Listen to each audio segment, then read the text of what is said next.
A nombre del Consejo Regional Lima, les damos una cordial bienvenida a todos que nos siguen a través de nuestras redes sociales.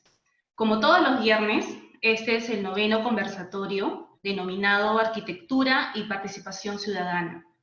Agradecemos a todos los expositores que nos acompañan esta tarde y en especial al arquitecto Giancarlo Massanti, que nos visita virtualmente desde Colombia, y como mediador del evento está a cargo del arquitecto Fernando Medina. Antes de dar inicio, les recordamos que deben permanecer con el audio en silencio y pueden realizar sus preguntas en la sección indicada en la parte posterior, que serán resueltas durante el desarrollo del mismo conversatorio.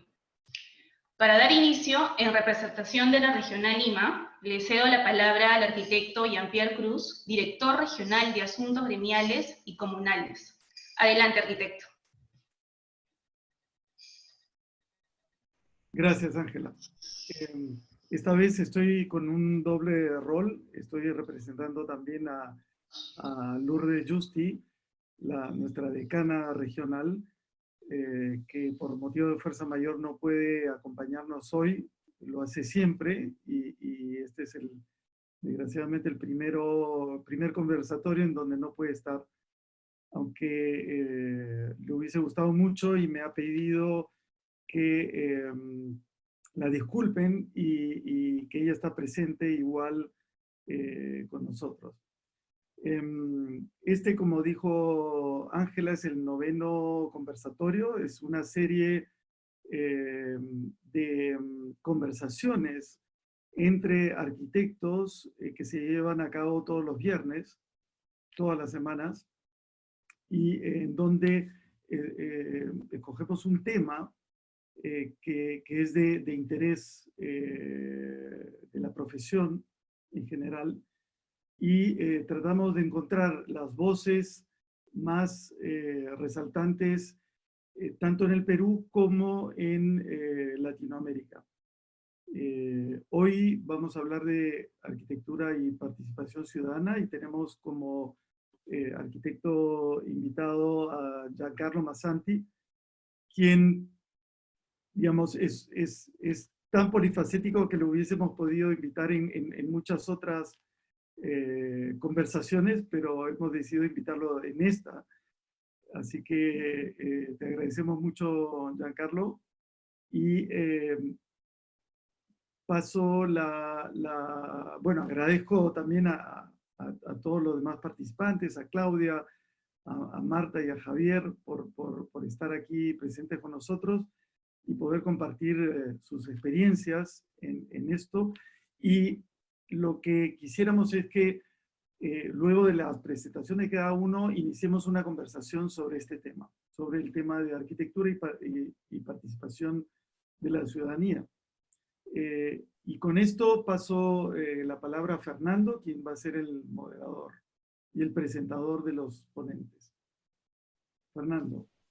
Gracias, Jean-Pierre. Hola a todos, buenas tardes, bienvenidos a todos los invitados. Bueno, rápidamente creo yo paso a presentar a los invitados, ya muy conocidos, definitivamente.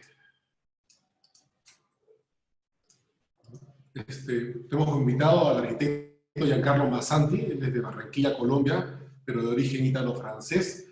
Estudió en la Universidad Javeriana de Colombia, además tiene posgrado en diseño industrial y arquitectura en Florencia, Italia.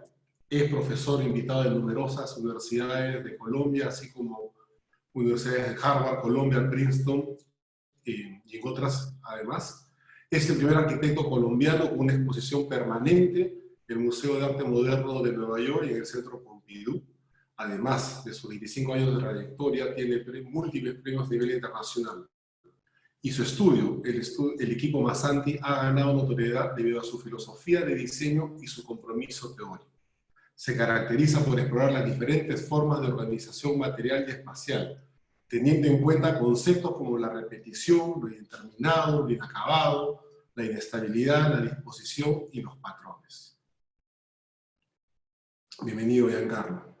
Marta Macale es arquitecta de la Sapienza de la Roma, trabaja en Perú desde 2011 en proyectos de arquitectura y cooperación, es fundadora de la Asociación Semillas, cofundadora del Plan A0100, docente de la universidad local. Tiene premios de arquitectura mundial, de arquitectura sustentable por la UNESCO, en París en 2018, y otros premios internacionales. Sus proyectos han recibido distintos reconocimientos en la Bienal de Venecia, de Quito, y en la Bienal Iberoamericana de Arquitectura y Urbanismo. Claudia Amico, arquitecta y urbanista, magíster en arquitectura por la Universidad de Sheffield del Reino Unido y magíster en procesos ambientales. Dirige el proyecto Mancay y dirige muchos proyectos urbanos con énfasis en la intervención y el enfoque de los paisajes de las ciudades peruanas de Pisco y El Río. Ha liderado procesos de planificación y gestión para la articulación de actuales y propuestas de transformación territorial en Colombia y en la Amazonía de Condorcanqui en Perú. Es cofundadora del espacio y directora de Espacio y Expresión y docente de la Maestría de Arquitectura y Procesos Proyectuales de la Universidad Católica, además de docente en diversas universidades, facultades de arquitectura, las escuelas de posgrado de la Universidad de Lima. Ha realizado conferencias y expuesto en bienales y en workshops a nivel internacional y también ha recibido muchos premios en la misma categoría. Por último, el invitado, Javier Vera, arquitecto urbanista investigador en Oficina Abierta y en CONUR. Muchas gracias. También él está en España en este momento de madrugada. Le agradecemos la atención. Es miembro del equipo curatorial del proyecto Espacios Revelados. Trabajó en la UNICEF, el BI, Ministerio de Salud, Ministerio de Cultura.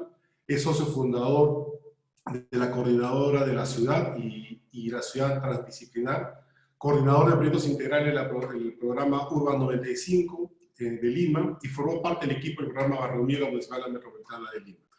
Con sus proyectos ha recibido el premio Ciudad al Liderazgo Urbano de Lima, como Vamos 2019, el premio FAT City de City Barcelona 2016, y ha ganado el concurso de Desarrollo Urbano e Inclusión Social.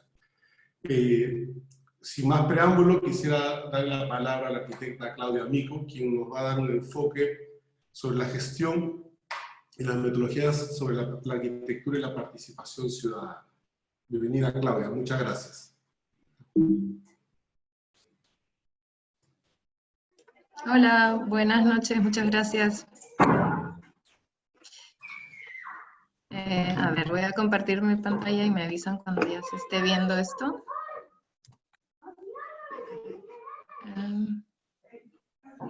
¿Se ve mi pantalla? Sí.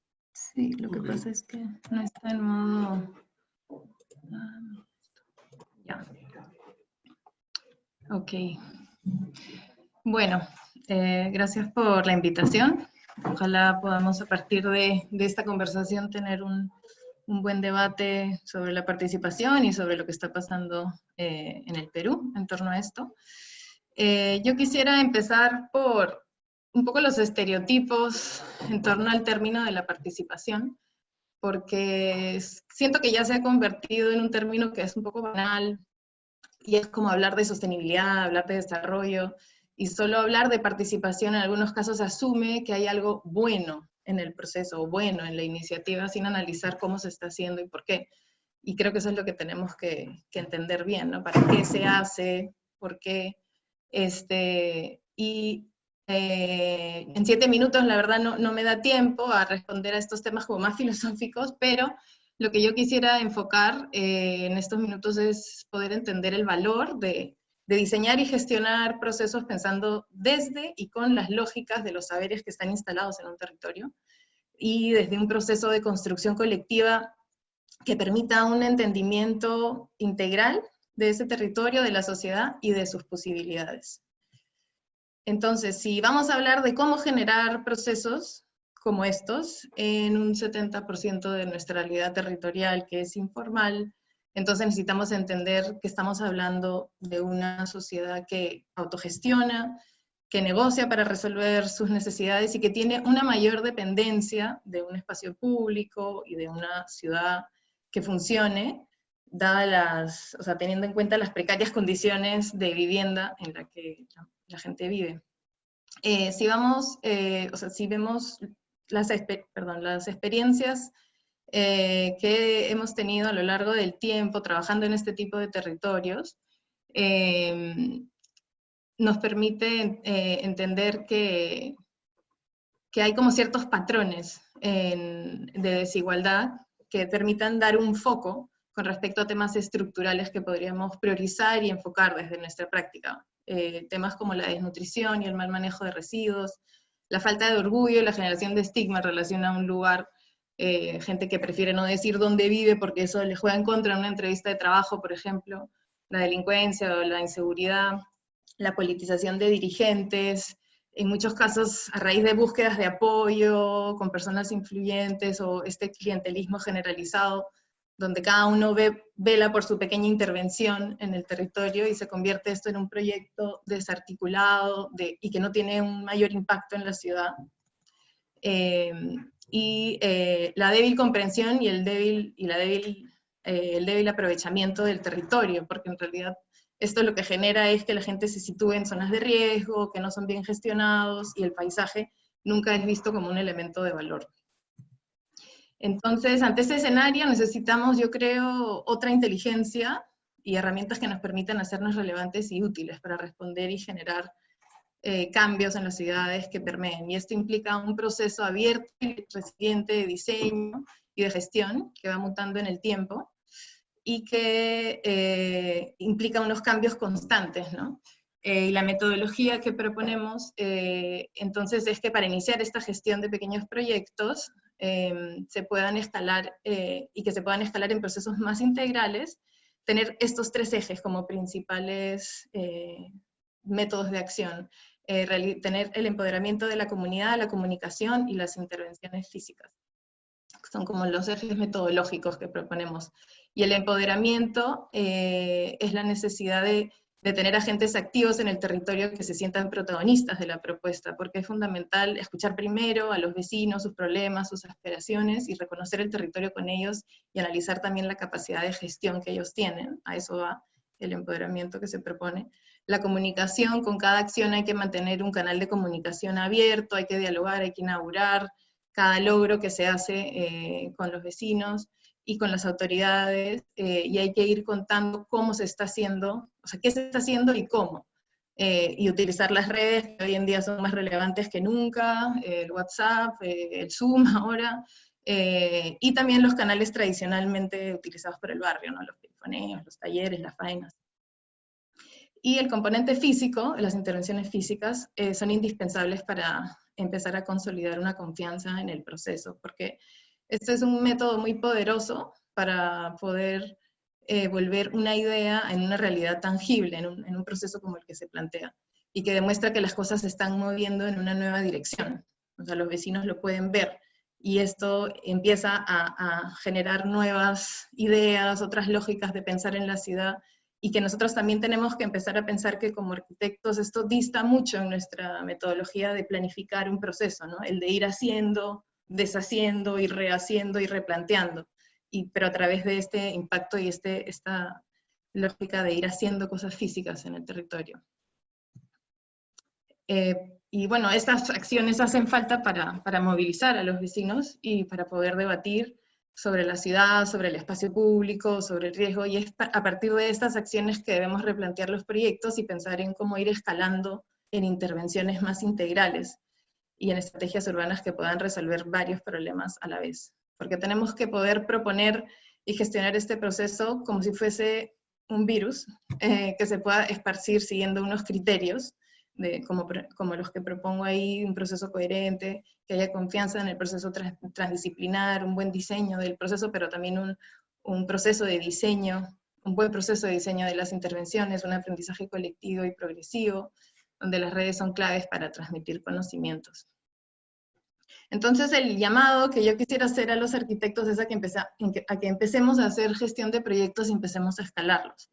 Porque hoy en día queda evidente este fracaso nuestro para hacer gestión, porque nos ignora el Estado al contratar a especialistas extranjeros, nos ignora la sociedad que no sabe a qué nos dedicamos y no somos capaces de transmitirles que somos capaces de hacer algo más que solamente objetos que salen en revistas de arquitectura, y por momentos parece que también nos ignora nuestro mismo gremio, que cree que estamos en la obligación de hacer proyectos gratis y que regalemos nuestras ideas en concursos. Entonces, tenemos realmente que hacernos más relevantes, y lo que no significa necesariamente hacer megaproyectos. Y aquí les quería mostrar otra experiencia personal con el equipo de Espacio Expresión, trabajando en Pisco, donde sí planteamos un gran proyecto integral para la ciudad, proponíamos una gran transformación del borde costero, una experiencia donde este gran equipo de arquitectos y otros profesionales fue intentar gestionar, ¿no? Pero fue muy desgastante porque los megaproyectos implicaban mega lobbies, la negociación en altas esferas, donde se dio una búsqueda incansable de alianzas, invitando al sector privado, yendo a los medios, tratando de empoderar al gobierno local a través de obras por impuestos, proponiendo diferentes modelos de gestión entre el papel del Estado, la municipalidad y los técnicos, pero la verdad nadie quería dar el primer paso en esa nueva alianza, y finalmente el Ministerio de Vivienda hizo lo que le dio la gana, e invirtió plata en proyectos que no tuvieron realmente un impacto, ¿no?, en el territorio. O sea, ahí hubo logros, pero en resumidas cuentas, en realidad ese proceso no se llegó a escalar de la manera que se hubiera querido, y es importante aspirar y seguir trabajando para que nos convoquen y podamos ser parte de este tipo de proyectos, claro que sí, y pelear porque nos inviten con las condiciones dadas, con buenas condiciones, a trabajar en proyectos como los del Parque Bicentenario, y tratar de soñar en grande, pero solo analizando nuestra realidad y nuestro papel, y a sabiendas que no existe un proyecto urbano integral que el Estado haya podido ejecutar en el Perú, también nos convoca a repensar cómo hacemos los planes urbanos, y tratar de promover otro sistema que no sea el Ministerio de Vivienda quien los haga, o que no tengan que hacerse convenios con consultoras extranjeras. Entonces hay que replantear la estrategia, y estos son ejemplos de enfoques de intervención que tienen mucha relevancia en los temas estructurantes de la informalidad que enuncié al principio de esta presentación, y donde hay que ponernos a trabajar. Los voy pasando bien rapidito, son solo algunos ejemplos, porque tenemos que pensar que hay otra manera de hacer ciudad, que parte de gestar cosas más pequeñas, de pensarlas entre técnicos y usuarios, pero también de atreverse a actuar y a intervenir, a probar con sabiduría, con respaldo y con confianza. Entonces, volviendo al contexto en que nos interesa desenvolvernos, necesitamos poder trabajar con esta gran capacidad instalada que han tenido los barrios en esa gran lucha por integrarse a la ciudad. Y bueno, Julio Calderón aquí recoge tan solo algunas de esas funciones que han tenido las organizaciones barriales, y donde están esas capacidades que reflejan un gran recurso social con el que debemos poder trabajar. O sea, no los voy a leer, pero bueno, es una lista bastante amplia de funciones que ellos deben de saber tener y gestionar, y que se han dado a lo largo de la historia. Y bueno, indudablemente está claro que hay otra cosa que tiene que cambiar, y es tener unas instituciones más proactivas que respalden estos procesos. No deberíamos de sentir los arquitectos que estamos completamente solos para poder hacer proyectos relevantes y para demostrar que sí tenemos herramientas para ser agentes de cambio social, urbano y ambiental en situaciones también de precariedad o de informalidad. Este es un sector de la arquitectura que debe ser reconocido financieramente y también debe ser ampliado profesionalmente. La universidad y el Colegio de Arquitectos no nos pueden fallar en aprovechar su posición para aportar y construir un debate que al fin y al cabo es político. Tienen una responsabilidad grande de acercarnos a la sociedad y ser un puente con el Estado desde su gestión. Y ellos pueden impulsar un nicho de trabajo que debe ser, que ya no puede seguir siendo dejado a acciones de voluntariado, a ONGs, como viene haciéndose, porque además esto no tiene impacto en las políticas públicas o en los mecanismos de inversión pública para los proyectos urbanos. Entonces se trata de buscar un equilibrio. No debemos romantizar la labor de las comunidades, ni tampoco hay que idealizar la autogestión, pero debemos saber trabajar mejor e incluir este componente.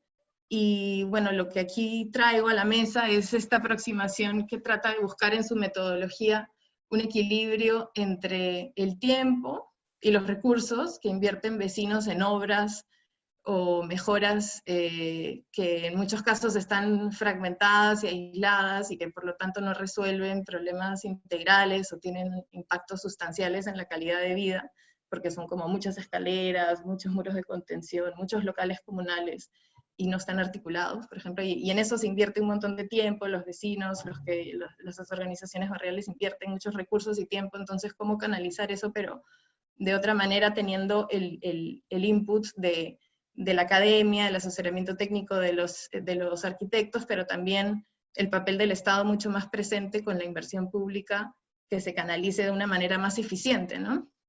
Entonces es esta búsqueda de esta correcta dosis de todos estos componentes para buscar puntos de inflexión entre lo formal y lo informal y tener procesos más eficientes de hacer ciudad.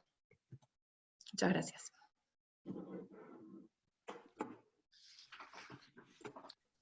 Gracias, Claudia. Súper interesante, ¿no? Y creo que demuestra también que en general la ciudadanía está llena a recibir los aportes y aportar también, ¿no? Por parte, digamos, dar a conocer sus necesidades reales y ser partícipe, ¿no? Me parece interesante el comentario de la transformación del espacio, como que el espacio lo va modificando también el usuario, ¿no? De acuerdo a sus necesidades y a sus usos, ¿no? No sé si es ahora un espacio como para conversar o es después. Contesto. Vamos a dejarlo como pendiente para el final, darle paso a Giancarlo, para que nos cuente un poco la experiencia, ¿no? que ha tenido y un poco darnos una visión, creo yo, de lugares donde sí se pueden lograr intervenciones interesantes, ¿no? Hola Giancarlo, buenas tardes, bienvenido. Nando, ¿cómo estás? Nada, muchísimas gracias por la invitación. Claudia, me encantó la presentación, creo que hay un ejercicio interesante de proyectos urbanos integrales y me pareció muy interesante lo que están desarrollando, tanto que acabo de decirle al director de la Fundación Horizontal, que es Carlos Medellín, es una fundación que fundamos hace un par de años para hacer trabajos comunitarios y participativos, que me gustaría mucho que se conectara contigo porque creo que hay muchos puntos en común. Yo voy a partir, como dicen ustedes, de una condición un poquito diferente. Voy no a hablar de un proyecto urbano, no sé si ya estamos compartiendo pantalla, sí. ¿Hola? Sí, estamos bien. Voy a hablar más de procesos de co-creación, no solamente de participación en ese sentido, pero entendiendo más la idea de los proyectos como procesos de co-creación desde el punto de vista proyectual. Así como podemos armar proyectos urbanos integrales con la, digamos, red y conexión de una cantidad de actores, en este caso me interesaba era trabajar de cómo se puede usar los mecanismos de co-creación para llegar a desarrollar un proyecto que además impactara a la comunidad aledaña. No es un proyecto tan amplio como lo que explicaba Claudia, pero la pregunta que nos hacemos siempre es ¿para quién o por cuál motivo estamos diseñando hoy en día? Y este es uno de los temas que yo creo que nos tenemos que hacer siempre la pregunta. Y el objetivo fundamental es cómo disminuir el desequilibrio que hay entre la forma en que nosotros los arquitectos diseñamos y los proyectos y los deseos reales de los ciudadanos. Entonces nos interesa aproximarnos cada día a entender cuáles son esos deseos, cuáles son realmente los intereses y las naturalezas de los posibles usuarios y de las comunidades con las cuales vamos a trabajar. Pero no necesariamente, y quiero aclarar, para nosotros trabajar desde el proceso de co-creación y participación es trabajar desde las zonas más marginales. Cualquier proceso creativo, cualquier proceso de proyectación necesita de esa conexión con el posible usuario. Y hay una condición que creo que es fundamental. Si pensamos que la arquitectura no es solamente un problema material, sino que tiene que ver con una condición que trasciende, que va más allá a un hecho social, pues el valor de la arquitectura no solo está en sí misma, sino lo que es capaz de propiciar, de producir y de generar en ese sentido. Para nosotros uno de los temas fundamentales, ya sea a una escala mayor o a una escala menor, es la noción de capital social, que básicamente lo que hace es unir tres puntas específicas, que son transformación física del ambiente, que es de alguna manera lo que hacemos, entender cuáles son las redes de todas las asociaciones que hay alrededor de donde vamos a desarrollar un proyecto, y el desarrollo con la comunidad para que al final lo que podamos tener son, digamos, actores y situaciones que puedan promover capital social. Voy a explicar un proyecto específicamente que se llama el Parque Educativo Marinilla, que es un proyecto de los que desarrolló Fajardo cuando fue gobernador, pero vamos a hablar un poquito de co-creación y de inclusión de lo que podríamos llamar diferentes actores. En el caso específico de este proyecto, y en la mayoría de los proyectos trabajamos con modelos que permiten hacer, uno, laboratorios participativos, dos, tiene que ver con desarrollar mapas de actores, y los terceros son laboratorios vivos. Los laboratorios participativos, aquí tenemos un ejercicio que estábamos haciendo con Nicolás París, que es un artista, con la Fundación para un proyecto de justicia restaurativa, en un sitio que se llama La Casita, y que nos permitió recoger las relaciones de los chicos que habían delinquido y todo lo que había sucedido dentro de ese proceso para llegar a hacer adelante el proyecto. El otro tema fundamental es entender el mapa de actores, y cuando hablamos de actores, no estamos hablando solamente de lo que llamamos la función o el usuario primario, que es lo que nos enseñaron en la universidad, que es el usuario humano, entre comillas, sino son todos los demás actores, temas que tienen que ver con naturaleza, residuos, ecosistemas, big data, máquinas, territorios, cómo poner a actuar todos los actores en la construcción de ese proyecto o en la construcción de ese espacio. Y para eso es fundamental repensar la noción de espacio que tenemos nosotros y del cual, por alguna manera, nos han educado en la universidad. Y con eso estoy hablando de que a nosotros nos enseñaron que el espacio es una condición abstracta y vasta, que estaba contenida por una condición de materia. Esa situación de entender el espacio como algo totalmente abstracto tiene que cambiar cuando le pongo la cantidad de actores. Finalmente, el espacio no es más que una condición que media sobre una cantidad de actores diferentes que van desde de actores humanos y no humanos, entre comillas, y que es lo que realmente deberíamos tratar de coordinar cuando hacemos un proyecto. También hacemos laboratorios vivos en muchos de los proyectos, generamos eventos. El proyecto que estoy mostrando aquí es un proyecto que hicimos en Paramaribo para desarrollar todo el borde costero. Se hicieron talleres, eventos y fiestas con la comunidad para tratar de entender cuáles eran sus imaginarios. Y lo segundo es el desarrollo de objetos que nos permiten entender muchas otras situaciones. Hasta ahora lo que he tratado de mostrar son modelos digamos, de co-creación y de participación, si se dan cuenta que no están basados necesariamente en condiciones cualitativas, de recoger datos de forma cualitativa, que también lo hacemos a veces. Aquí lo que nos interesa es tratar de entender los mecanismos de aproximación mucho más cualitativos, y usamos un mecanismo que es fundamental para nosotros, que es la idea del juego.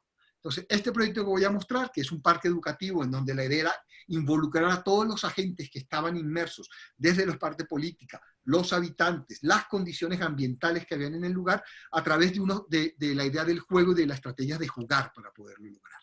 Definimos una serie de agentes que fuimos dando alrededor de temas importantes en Marinilla. Marinilla es posiblemente de los lugares más antioqueños de la antioqueñidad, y Claudia, que creo que vivió en Medellín o conoce Medellín hasta donde puedo entender, el antioqueño es básicamente una especie de catalán orgulloso y que tiene una noción de su identidad muy fuerte. Entonces comenzamos a entender un poco esta condición, y lo primero que hicimos fue tratar de definir dos condiciones, una cosa que llamamos paisaje social y el segundo el paisaje, digamos, ambiental en ese sentido. ¿Qué hicimos? Invitamos a la comunidad a jugar, a asumir un juego de roles. Y con Nicolás París, el artista con el que les conté ahora que estamos trabajando en la fundación, les pedimos a la comunidad que por favor hicieran los billetes de Marinilla. Y el ejercicio que queríamos aquí era tratar de encontrar realmente cuáles eran los elementos que los hacían a ellos sentir orgullosos, que podían tener, digamos, participación, pertenencia sobre este elemento. Entonces los invitamos a hacer una serie de billetes. Los billetes, cuando uno los mira, no hacen más que recoger y recordar cuáles son los elementos que definen mi característica. A través de este ejercicio, primer ejercicio que hicimos con la comunidad, definimos una cantidad de condiciones que para nosotros eran importantes. Una, el valor de la naturaleza. Cuando encontramos la mayoría de los billetes, su relación con la naturaleza tenía que ver con su identidad y con su orgullo de ser antioqueños. Antioquia es una región donde se intercambian plantas, el valor de la tierra es fundamental, la idea de sembrar plantas y de intercambiar plantas es fundamental. Lo segundo era la condición de domesticidad en el espacio público que ellos tenían. En Marinilla la gente saca las sillas, las mesas, producen espacios para generar, digamos, vida comunitaria desde otra perspectiva, y hay una condición súper fuerte en Antioquia, que es la noción de familia. Entonces, ¿cómo llevar esa condición doméstica y cómo llevar esa condición que tenía que ver con su relación con la tierra a posiblemente desarrollar un parque educativo, que es una escuela, entre comillas, un espacio para educar y realmente para generar aprendizaje? Entonces, los billetes que ellos desarrollaron recogieron dos conclusiones importantes. Una era cómo activar y multiplicar el uso de un del proyecto, que era a través del aprendizaje, la domesticidad y la idea de la siembra para construir el posible edificio. Aquí estoy hablando de una estrategia de co-creación para desarrollar un proyecto puntual que está ligado y conectado a unos talleres específicos que hicimos sobre modelos de co-creación y de entender qué es lo que genera orgullo dentro de la comunidad. Y dos, después hicimos un testeo ya un poquito más cuantitativo, cuáles eran las fundaciones, cuáles eran las asociaciones que estaban trabajando, y las tratamos de involucrar con este contexto en que estábamos trabajando. Nos interesa mucho esa noción de performatividad, y voy a hablar de performatividad en términos de la construcción del espacio, no solamente desde el usuario, del agente creativo, sino también de la performatividad de la forma, y ahora lo voy a explicar cuando avance un poquito más en la presentación. La participación activa del usuario lo convierte en un agente creativo, con la capacidad de transformar, modificar y ocupar el espacio de maneras diferentes e inesperadas. Arquitecto y usuario son igualmente responsables de esa creación de la arquitectura. Y lo que nosotros planteábamos era un parque educativo donde se multiplicara el uso. Si el objeto fundamental de un colegio, que es una manera muy moderna de pensar, es servir para el aprendizaje, ¿cómo podíamos multiplicar y construir otras redes que pudieran intercambiar y generar otro tipo de participación en el uso del espacio? Entonces, nos interesaba cómo producir intercambios en naturaleza, el aprendizaje, llevar la domesticidad, cómo jugar en el espacio del centro educativo que se volviera público, la idea del baile, de la lúdica, y cómo multiplicar el uso. Al final un edificio público no tiene sentido que funcione para un solo elemento y que tenga uso de 7 de la mañana a 2 de la tarde. El interés radicaba en cómo multiplicar el uso de este edificio y casi que llevar el parque educativo a convertirlo en un lugar de encuentro y casi que como un espacio público. Los edificios educativos por lo general los controlan los rectores, pero tienen recursos públicos. ¿Cómo abrirlo público realmente a una condición mucho más comunal o comunitaria? Este video explica un poco lo que queríamos generar. Being in contact with nature from a familiar place, close and domestic.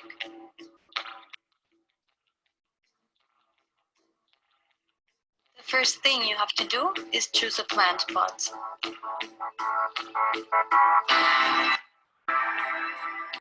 Then you have to prepare the soil. It must be fertile and have the nutrients that the plant needs. Now you can put the plant carefully into the soil.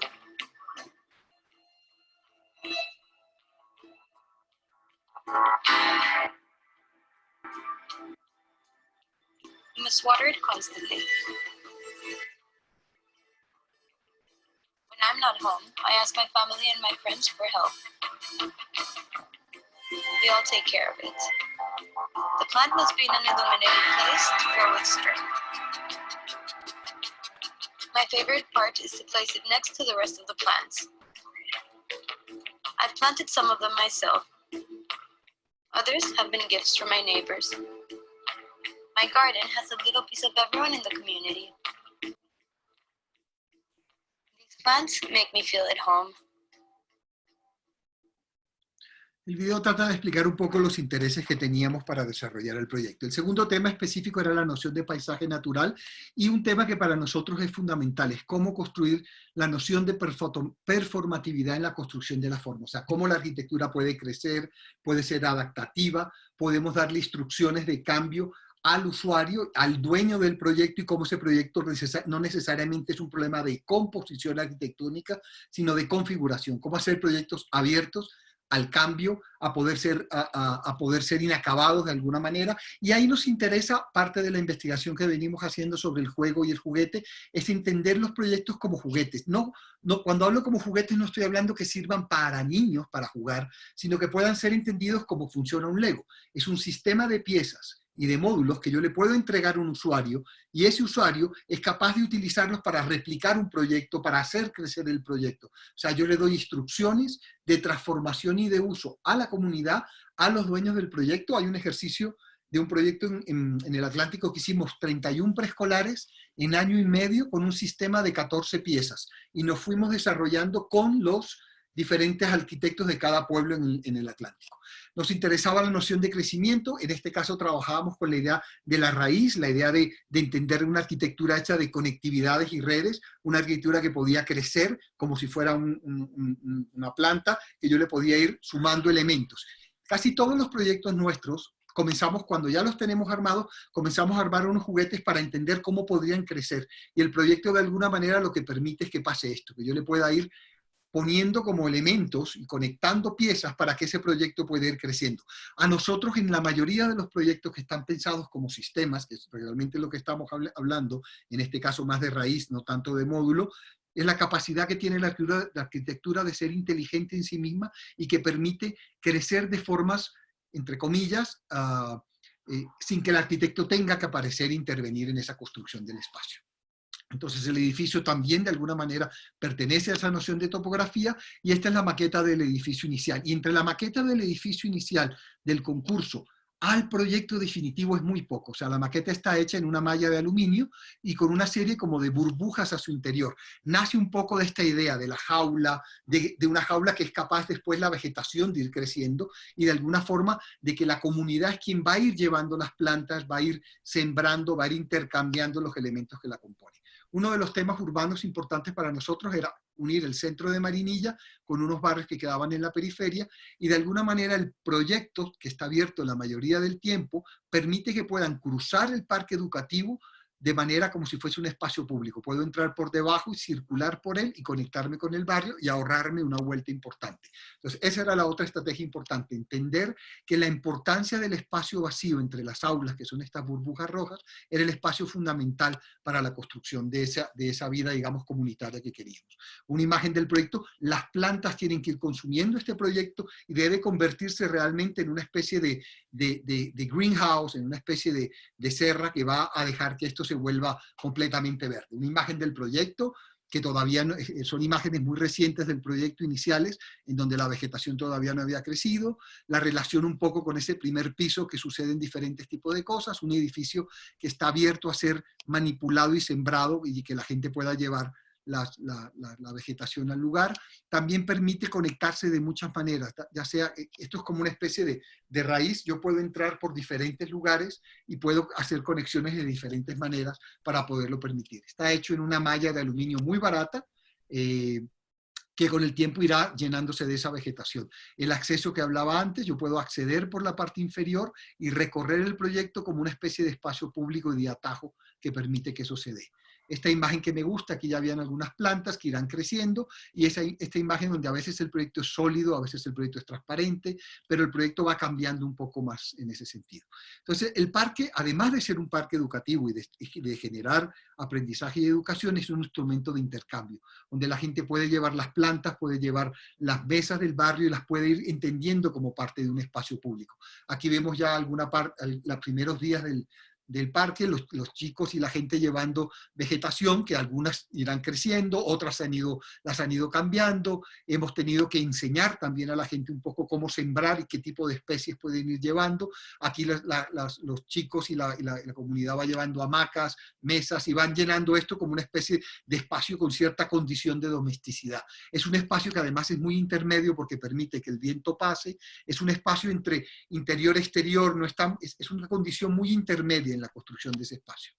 La participación activa del usuario lo convierte en un agente creativo con la capacidad de transformar, modificar y ocupar el espacio de maneras diferentes e inesperadas. Y eso era un poco el objetivo del proyecto. Voy a terminar con este vídeo cortito, pero el interés específico, este es un proyecto de cómo de un proceso de participación y co-creación podemos llegar a construir un proyecto. No abarca una cosa tan amplia como la que hablaba Claudia, pero que me parece que también se acerca a esa, cómo la comunidad participa en la forma de pensar, para pensar un proyecto y hacer un proyecto.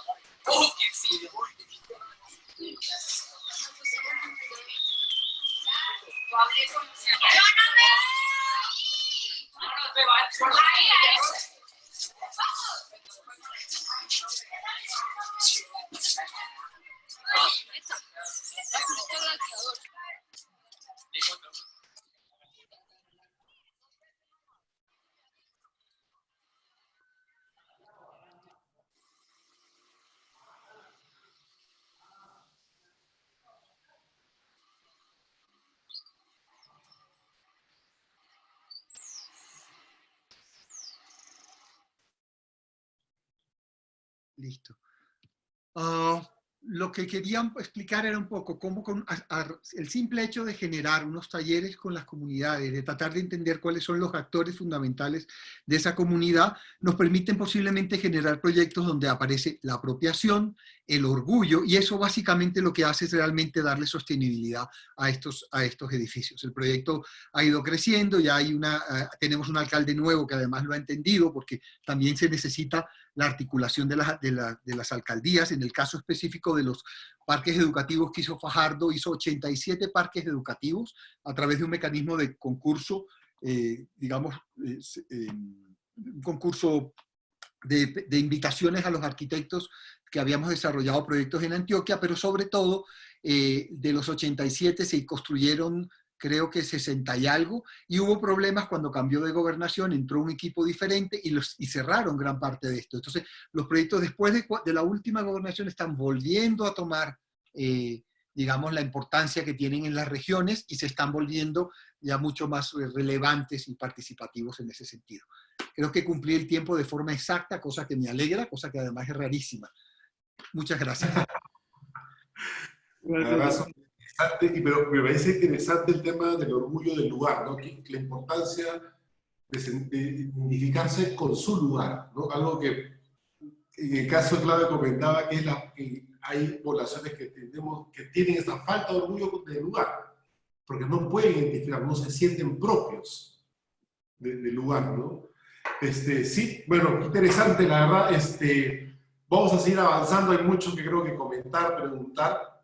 Javier, creo que la experiencia de proyectos también es súper interesante respecto a la participación y lo que se ha logrado también con esa propuesta, ¿no? Hola Javier, y gracias por participar nuevamente y estar atento a pasar el horario.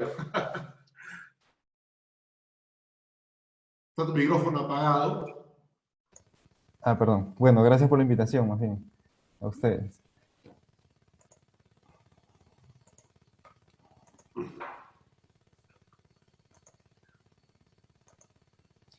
Bien. ¿Se ve ya? Sí, correcto. Sí. Bien.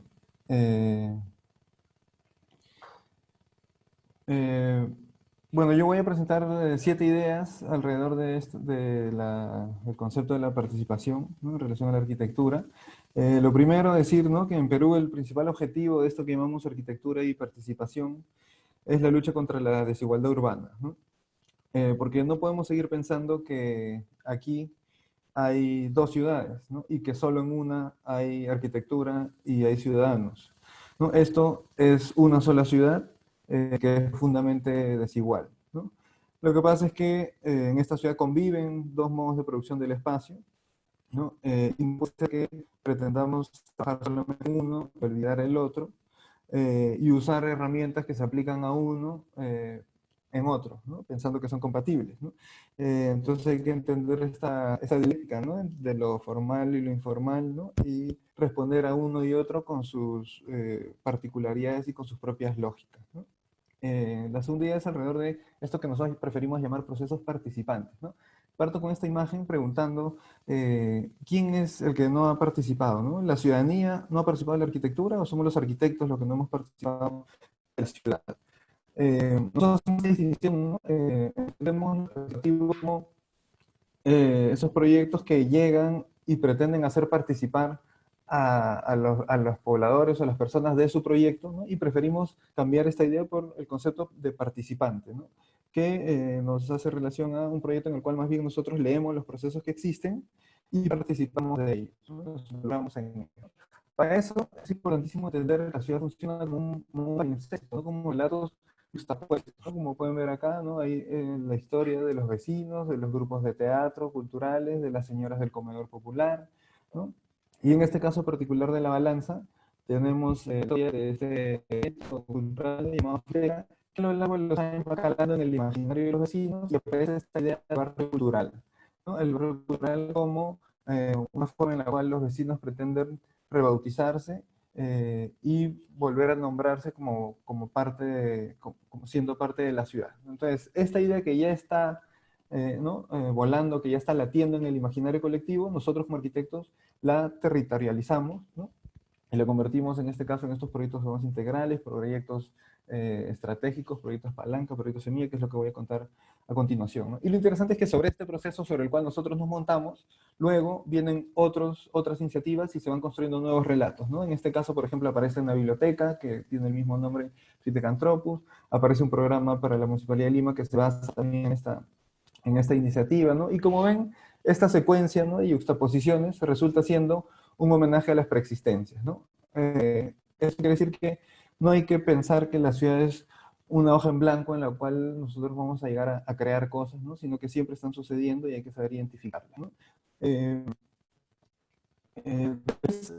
Otro gran problema importantísimo que tenemos es esta fragmentación territorial, ante la cual nosotros presentamos la idea del proyecto urbano integral, ¿no? En el caso de La Balanza pueden ver aquí cómo está dividido en más de 12 asentamientos humanos y otro tanto de asociaciones familiares, asociaciones de vecinos y territorios que todavía no tienen nombre pero que ya existen, ¿no? Entonces, cada uno de los cuales busca sus propios proyectos de manera competitiva o en competencia y fragmentación, ¿no? Eso como resultado, esta serie de proyectos dispersos, ¿no?, que como dije generan competencia entre los vecinos y también dispersión de las inversiones.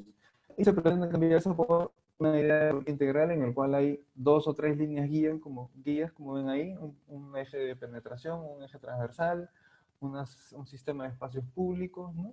Entonces organizar un sistema, ¿no es cierto? Aquí pueden ver cómo aquí, por ejemplo, organizamos un sistema de supermanzana, ¿no?, que reemplazan un poco la idea de los asentamientos, ¿no? Y esto, como dije, se convierte en este proyecto integral por el cual estos veintitantos agrupaciones que existían, estas veintitantas unidades territoriales se convierten en esto que llamamos los barrios culturales, ¿no? Entonces, según como ven ahí los colores, 4 o 5 asentamientos humanos en una unidad, y finalmente tenemos en La Balanza una gran unidad territorial con 4 subunidades que son estos barrios culturales, ¿no?, en los cuales hay estos proyectos estratégicos, ¿no?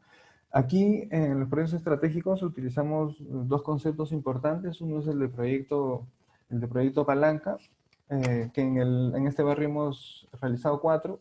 Es el proyecto Paseo de la Cultura Fiteca, que si bien, bueno, por problemas de corrupción y problemas burocráticos no se iba a construir, detonó un proceso social importante en el barrio que nos permitió continuar con el proceso, ¿no? Luego tenemos el comedor, Centro Cultural Comedor San Martín, que permitió detonar un proceso por el cual esto se convierte en el corazón del barrio y empieza a irradiar la lógica, ¿no?, del público y de común.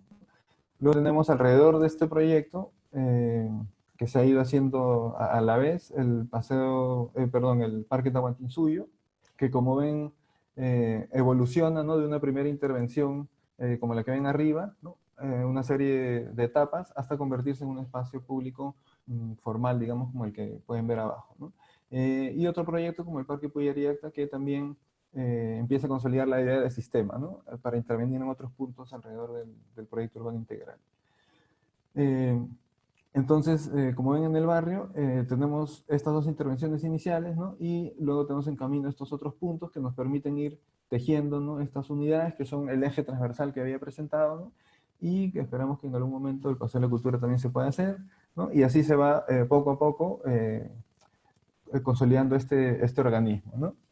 El otro concepto importante es el de los proyectos semilla, que surgió a partir de que, bueno, esto que conté sobre el Paseo de la Cultura Fiteca, después de un largo proceso de participación, justo en el lugar donde nosotros sembramos la primera piedra, que no se llegó a construir, hoy día ha aparecido una antena, ¿no?, que unos privados han hecho un negocio con los vecinos que ha hecho que se privatice el espacio público, ¿no? Entonces lo muestro para ver cómo estos procesos también tienen una complejidad que lleva a fracasos como ese, ¿no? Entonces eso nos hizo pensar de repente más interesante, en vez de sembrar piedras, sembrar semillas, ¿no? Y es así que trabajamos los proyectos, ¿no? Ven a la izquierda es la semilla de un proyecto que puede ser, es un beta, es un ensayo, es una prueba, ¿no?, que nos permite ir produciendo el espacio, que nos permite ir entendiéndolo y luego ir consolidándolo, ¿no?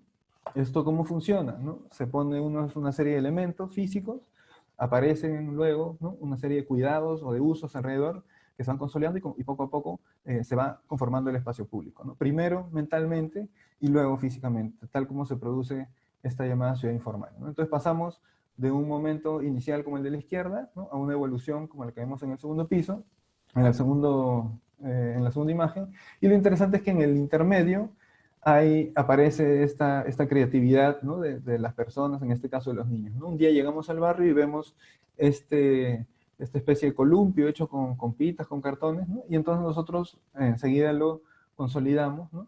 Y podemos ver aquí cómo los niños empiezan a descubrir, ¿no?, la posibilidad de, con una cuerda que cogen de la obra, atada a los palos que hay en el alrededor, en un juego nuevo, y luego nosotros lo consolidamos, ¿no?, como en la imagen de la derecha. Entonces de esta manera se establece un diálogo, ¿no?, en el cual nosotros vamos sembrando semillas y vamos viendo por dónde crecen, vamos de alguna manera guiando o conduciendo, ¿no? Entonces este juego, este diálogo, nos trae la idea de esta ciudad lúdica, la cual todo es juego, ¿no es cierto? Y que nos presenta a los niños ya no como agentes pasivos o como usuarios de la ciudad, sino como productores de espacio público, ¿no? En esta lógica en la cual, como puse en la imagen anterior, aparecen unos objetos, aparece un niño, los niños traen más niños, los niños traen más personas, aparecen mamás, hijos, abuelitos, ¿no? Y se consolida de esta manera un ecosistema de personas alrededor del espacio público, en los cuales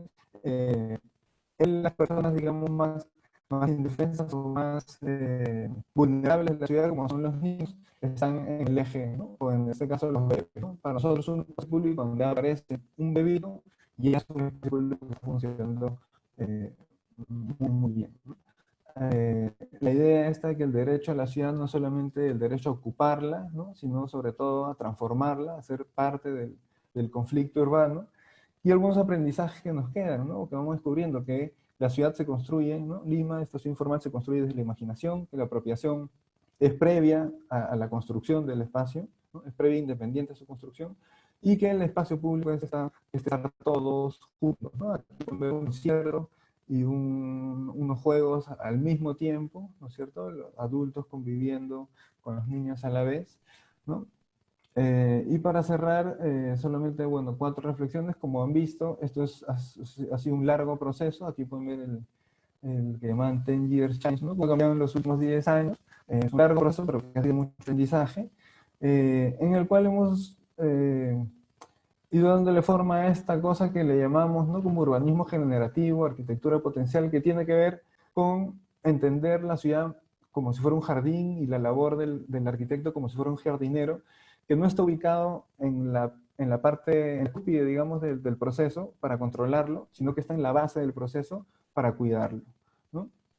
Y entender también cómo la restitución del conflicto en la ciudad es algo positivo, y cómo en este proceso la arquitectura puede ser una pequeña provocación, ¿no?, para que la ciudad se reanime, ¿no?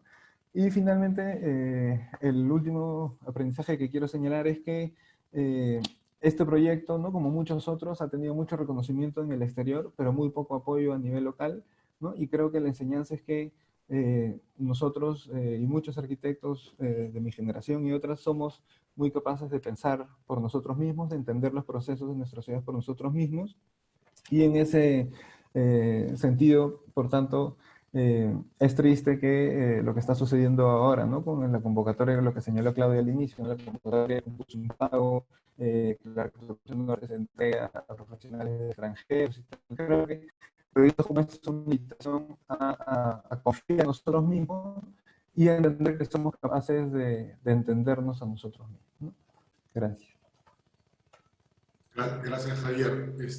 Sí, la verdad, y es sorprendente el beneficio y todas las fotos que se ven, cómo el ciudadano, la verdad, recibe la arquitectura o el espacio que se le entrega o esta apropiación espacial con mucha felicidad, ¿no?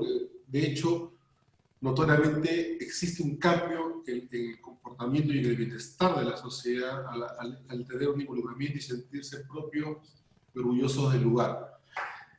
Quiero darle pase ahora a Marta, ¿no? Marta Macaglia. Hola Marta, ¿cómo estás? Buenas noches. Hola, buenas noches con todos y muchas gracias por la invitación. Ya, cuando, bueno, Fernando y Jean-Pierre, ¿no?, nos invitaron a este evento, nos invitaron a reflexionar sobre el rol que tenemos, ¿no?, como arquitectos en la sociedad. Entonces, el evento de hoy se llama Arquitectura y Participación Ciudadana. A ver, comparto mi pantalla. Ya. ¿Sí mi pantalla, correcto? Sí. Entonces, el evento de hoy, que se llama Arquitectura y Participación Ciudadana, es como si tuviésemos como por un lado la arquitectura, por el otro la participación ciudadana, ¿no? Pero los arquitectos ante todo somos también ciudadanos, entonces somos los primeros que debemos buscar caminos para participar, ¿cierto? Y por otro lado nos invitaban a reflexionar sobre el rol del arquitecto, ¿no?, desde nuestra práctica, nuestra profesión, y creo que aquí tenemos un gran reto, ¿no? Porque como arquitectos tenemos el reto de contribuir a cambiar el paradigma de la arquitectura, promover procesos que miran a la transformación de las ciudades y de los territorios hacia una sociedad más justa. Entonces, tras de esta reflexión inicial, creo que la verdad es que presenciamos de cómplices de un sistema de completo abandono de las comunidades más vulnerables, y esto se ha visibilizado muchísimo, ¿no?, en estos 3 meses de encierro y de pandemia. Y entonces, nuevamente, creo que el rol del arquitecto es lo de recuperar el rol social de la arquitectura. Para hacerlo, creo que el único camino es lo de entender y conocer el pluridiverso país que habitamos, y así como nos mencionaba Giancarlo Mazzanti, llegar a mecanismos, a sistemas, a procesos de co-creación para acompañar las comunidades o los proyectos a una autosostenibilidad. Entonces, ¿cómo es que podemos llegar a estos procesos de co-creación? Bueno, desde la Asociación Semillas, que es una asociación sin fines de lucro, lo que puedo contarles la experiencia que tenemos, conscientes que nuestra intervención abarcan un pequeñísimo porcentaje en la brecha de infraestructura y de necesidad de infraestructura educativa que se tiene en el país. Sin embargo, creo que es un modelo que se propone, que hay que visibilizarlo adentro del panorama nacional, porque es un modelo de gestión también. Y este modelo de gestión mira a acompañar a las comunidades en un proceso de producción social del hábitat. Y también mira a generar mecanismos de alianzas entre asociaciones gubernamentales y no gubernamentales, locales e internacionales. Bien. Entonces, a partir, ¿no?, de esta introducción es que les voy a presentar el trabajo que desarrollamos, y partimos del entendimiento que el Perú es un territorio megadiverso. Entonces pasamos del desierto en la zona costeña a los Andes y la selva, con climas, geografías y condiciones completamente distintas, ¿cierto? Tanto que, bueno, el Perú es un territorio principalmente amazónico, por un 61%, y con 32 millones de habitantes, de los cuales 10 millones viven en Lima, lo que significa que solo 2/3 del resto de la población habita el resto del territorio. Nosotros trabajamos principalmente en la selva, en selva central y en la selva del norte, y estamos como de a poquito consolidando el trabajo desde lo local. Entonces esto significa que no operamos desde Lima, sino que vivimos y operamos desde la selva, porque creemos que la única manera de poder ofrecer y entender los mecanismos y acompañar a las comunidades a procesos de participación en los cuales también nosotros somos participantes. ¿Cómo es que lo hacemos? Como mencionaba, con estas alianzas entre gobiernos locales e internacionales y asociaciones civiles y gubernamentales. Nos vamos a emergir en la selva, y gracias a estos mecanismos de alianzas es que hemos logrado desde el 2013 a hoy de gestionar, diseñar y construir 8 escuelas, 2 residencias estudiantiles y un centro comunitario, además de desarrollar proyectos de investigación y etc. Pero lo quiero visibilizar porque son proyectos, ¿no?, que se miran como proyectos, no son de verse como proyectos de caridad que llegan desde afuera, sino como proyectos de acompañamiento de las comunidades desde adentro. Bien, entonces nos inmergimos en este territorio amazónico, en Selva Central, que está caracterizado por una población mixta andina y amazónicas de comunidades indígenas originarias. ¿Por qué? Porque principalmente ha asistido a un flujo migratorio durante la época del conflicto armado interno que se dio entre el 80 y el 2000, y las poblaciones indígenas han ido emigrando, han ido desplazándose hacia el interior del país. Entonces, ¿qué significa? Que estas comunidades que se han ido desplazando hacia el interior del país han quedado aisladas, entonces son comunidades cuyo acceso es muy complicado, y comunidades que además habitan un territorio que está principalmente conocido por ser una de las más importantes áreas de producción de hoja de coca para el narcotráfico en Latinoamérica. Esto inevitablemente se repercute en la educación, tanto así que en las zonas rurales el 95% de esta zona faltan de saneamiento básico, el 45% necesitan de una remodelación total. Entonces, el resultado, ¿cuál es? Que tenemos o escuelas autoconstruidas por los padres de familia con piso en tierra, muros y techos mal sellados, o las construidas por el Estado, que son inversiones exorbitantes y siembras de cemento en el medio de la Amazonía. Entonces, ¿qué pensamos? Pensamos que el espacio educativo es un espacio donde los niños crecen y aprenden, y es un espacio donde para aprender necesitamos de emocionarnos, ¿no? Como dice esta frase bella de José Ramón Gamo, neuropsicólogo español, ¿no? Entonces, lo que hacemos es observar. Y bueno, viendo estas imágenes, también pensamos que es bastante difícil y no queremos que los niños puedan emocionarse en escuelas enrejadas, marchando antes de entrar a clase, con ventanas altas porque si no se distraen mirando el paisaje, en un sistema educativo basado en la provisión. Y menos pensando, ¿no?, que los niños de la selva, en las zonas rurales, nacen y crecen siempre conectados con la naturaleza. Entonces pensamos que la única forma es lo de acompañar las comunidades en procesos de participación y de gestión. Y entonces es que pasamos por todas estas etapas, desde la investigación activa participativa, diagnóstico rural participativo, talleres de diseño participativo en los que generamos talleres y mecanismos de cooperación hacia la escuela mejor para esta comunidad. También buscamos reconocer la unicidad cultural de la comunidad y las necesidades propias de cada lugar. Llegamos como a la construcción, también iniciamos mecanismos de desarrollo de microeconomías locales, buscando digamos, usar materiales locales y generar interaprendizaje en todo el proceso de construcción. Entonces le voy a contar muy rápidamente un proyecto, que es uno de los últimos proyectos que inauguramos en Pangoa, en Selva Central, en una comunidad xánica, en la que buscamos de poner en valor el significado de la escuela en una comunidad rural. Entonces la escuela, que es la única infraestructura pública en la comunidad, entonces se transforma en un punto catalizador social y un punto de encuentro entre la comunidad, y también pensamos que la escuela tiene un rol, una misión, ¿no?, que es la de poner en valor y de formar agentes de cambio para la sociedad. Entonces, que los niños de la selva de hoy sueñen y piensen de ser, digamos, autores y promotores de un desarrollo sostenible para su selva, ¿no? Entonces, una escuela que conecta a la comunidad escolar con la comunidad familiar y la naturaleza, y es una centralidad para la comunidad.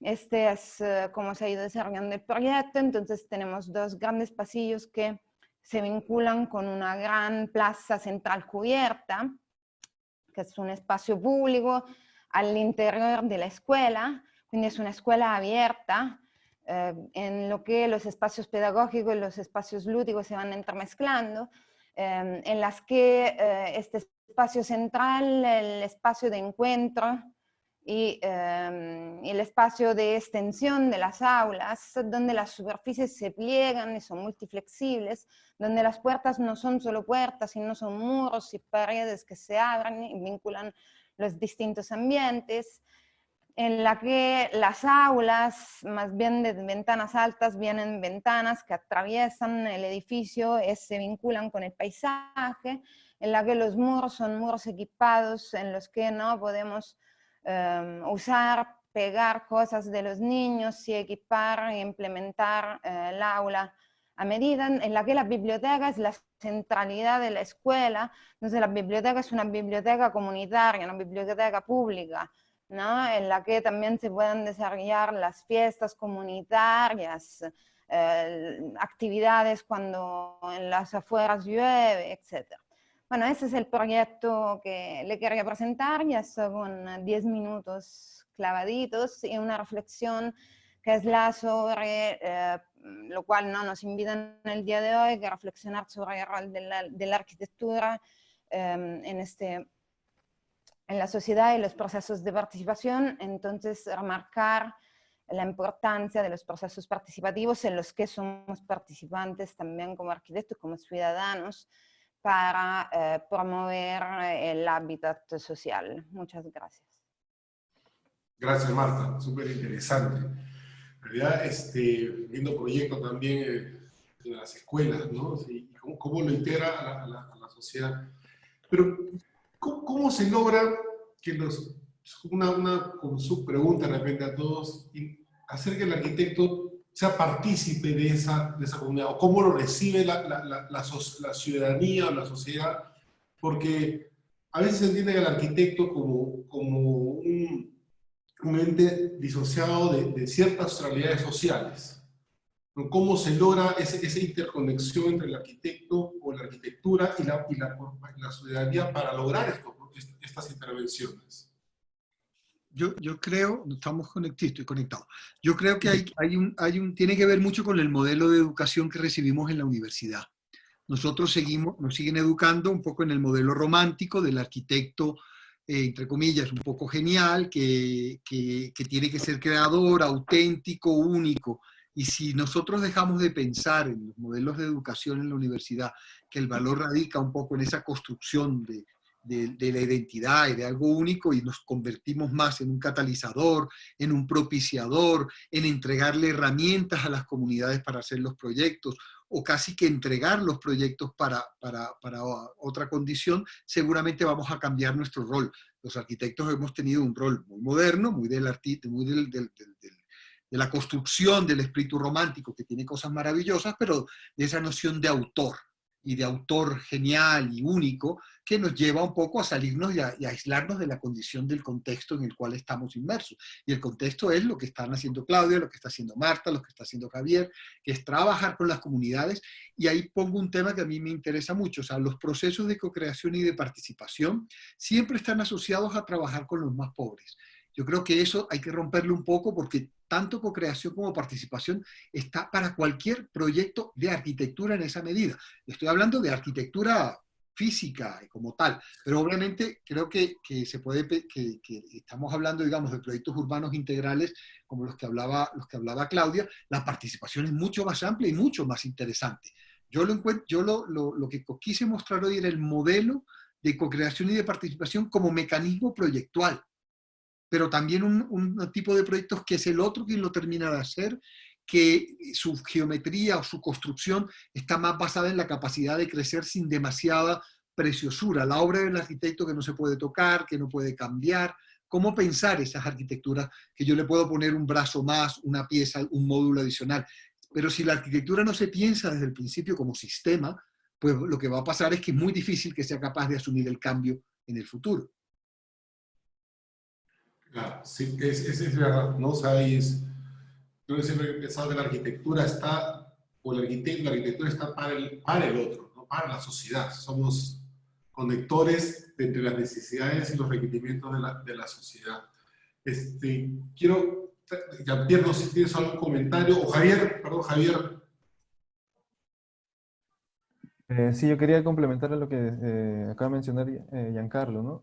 En nuestro caso, esto ha sido un largo proceso de desaprendizaje académico, ¿no? De desprendernos un poco de herramientas que hemos adquirido, ¿no? De herramientas y de formas de pensar y de lenguajes, ¿no es cierto?, que hemos adquirido en nuestra formación académica, ¿no? Para poder comprender, ¿no?, que otros modos de habitar requieren otros modos de intervenir, ¿no?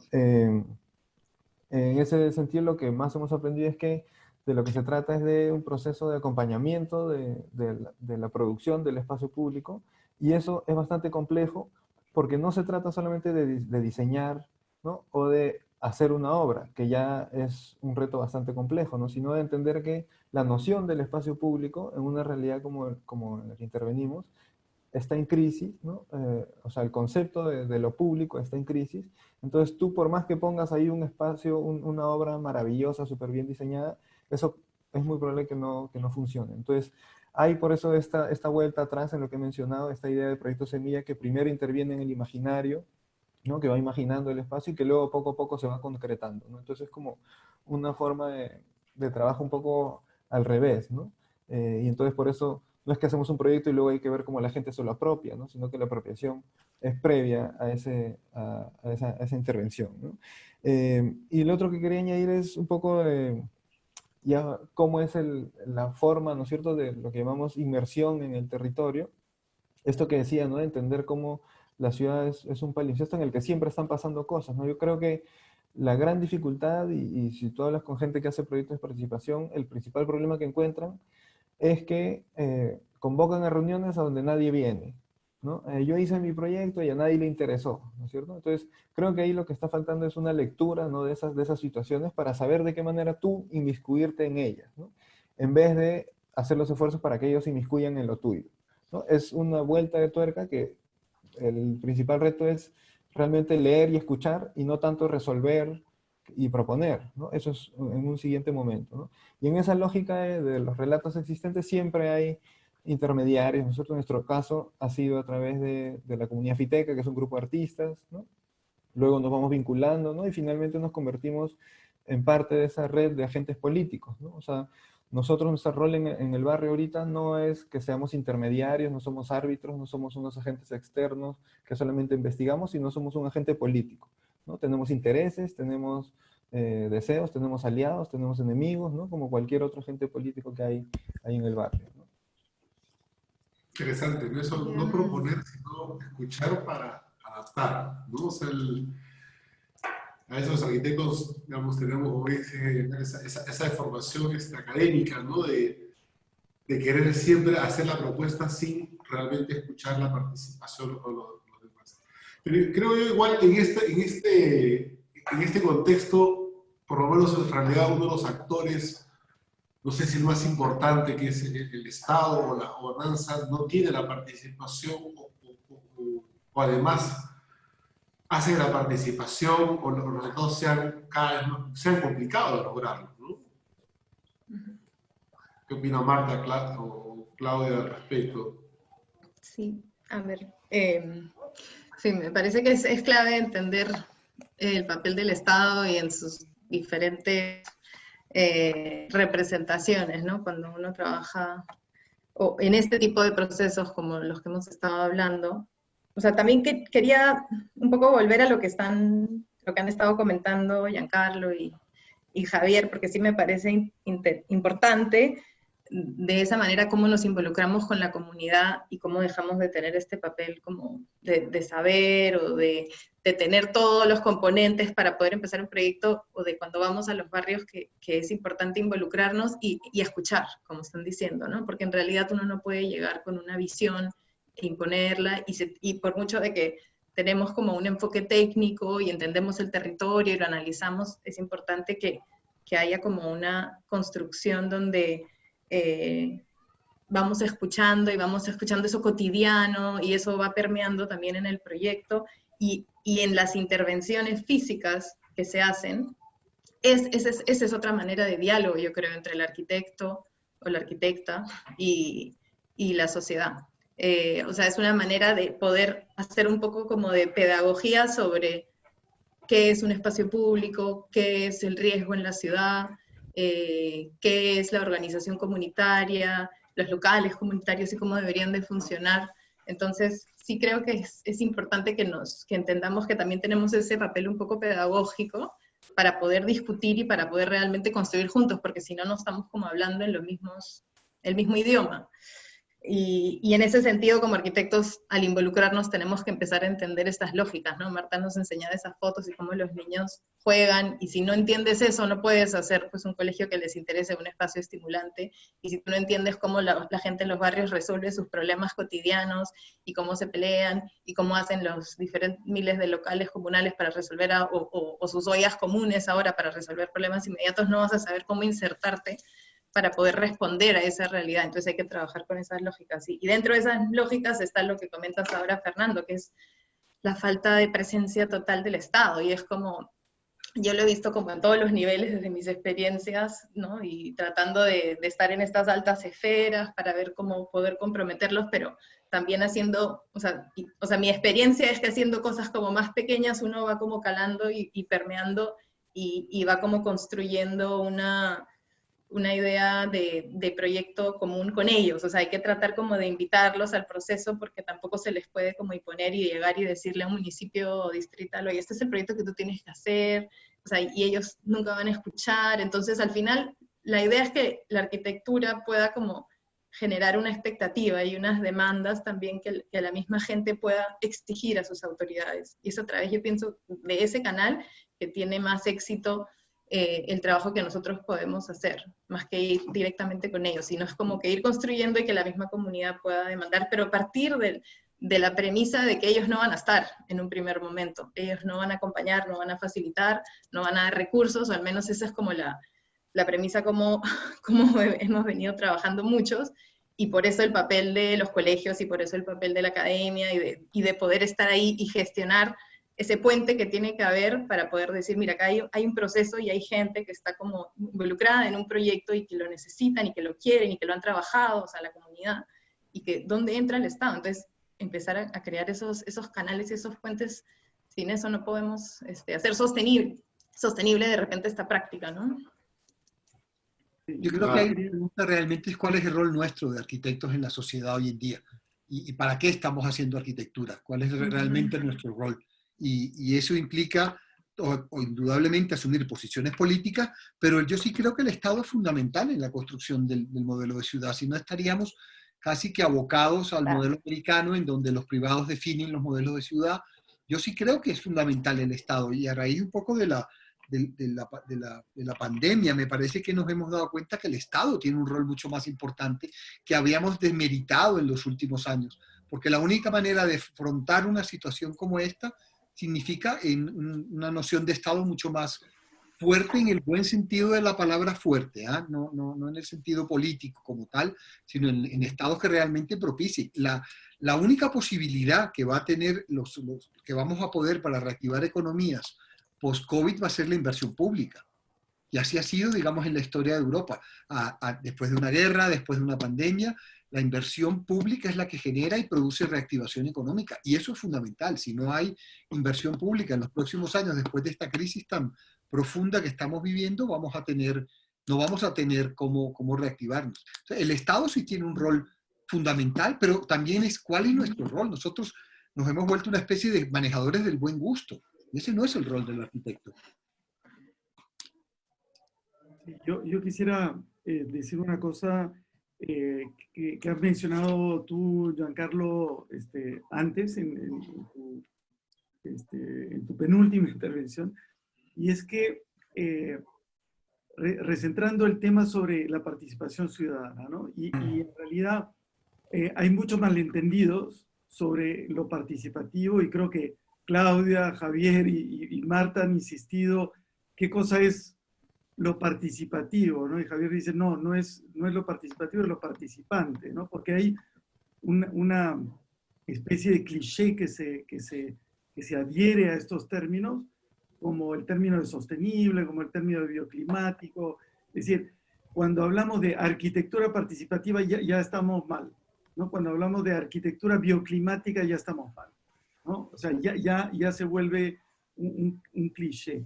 Y en ese sentido me parece muy importante lo que decías tú, Giancarlo, de que la participación ciudadana se da a muchos niveles. O sea, creo que el primer estigma que hay que sacar a lo participativo, entre comillas, es que lo participativo no debería ser solo en los barrios pobres, ¿no?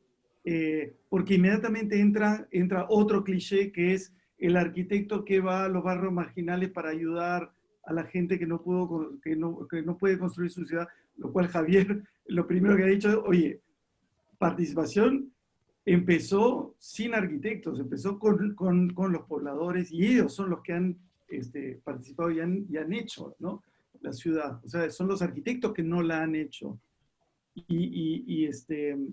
Entonces me parece que Campo Baeza decía, hay una gran diferencia entre dos tipos de arquitectura, la arquitectura estuche y la arquitectura caja, ¿no? La arquitectura estuche, que está hecha muy fina para un propósito, versus la arquitectura caja, que es un contenedor que activa cosas, ¿no? Y ahí está, creo que hay un término, y luego quisiera que comentemos esto, un término clave, o dos términos claves, me parece, en lo que han dicho. Uno es empoderamiento, ¿no? Y el empoderamiento puede venir antes, como dice Javier, es decir, tú empoderas a la gente y ves lo que la gente está haciendo y entonces el proyecto llega después. O el empoderamiento puede venir después con el uso, ¿no? Y cuando hablamos de eso, nuevamente abarcamos toda intervención de arquitectura, no solamente en barrios marginales. Lo que pasa es que quizás solo los ejemplos más visibles están en los barrios marginales. Pero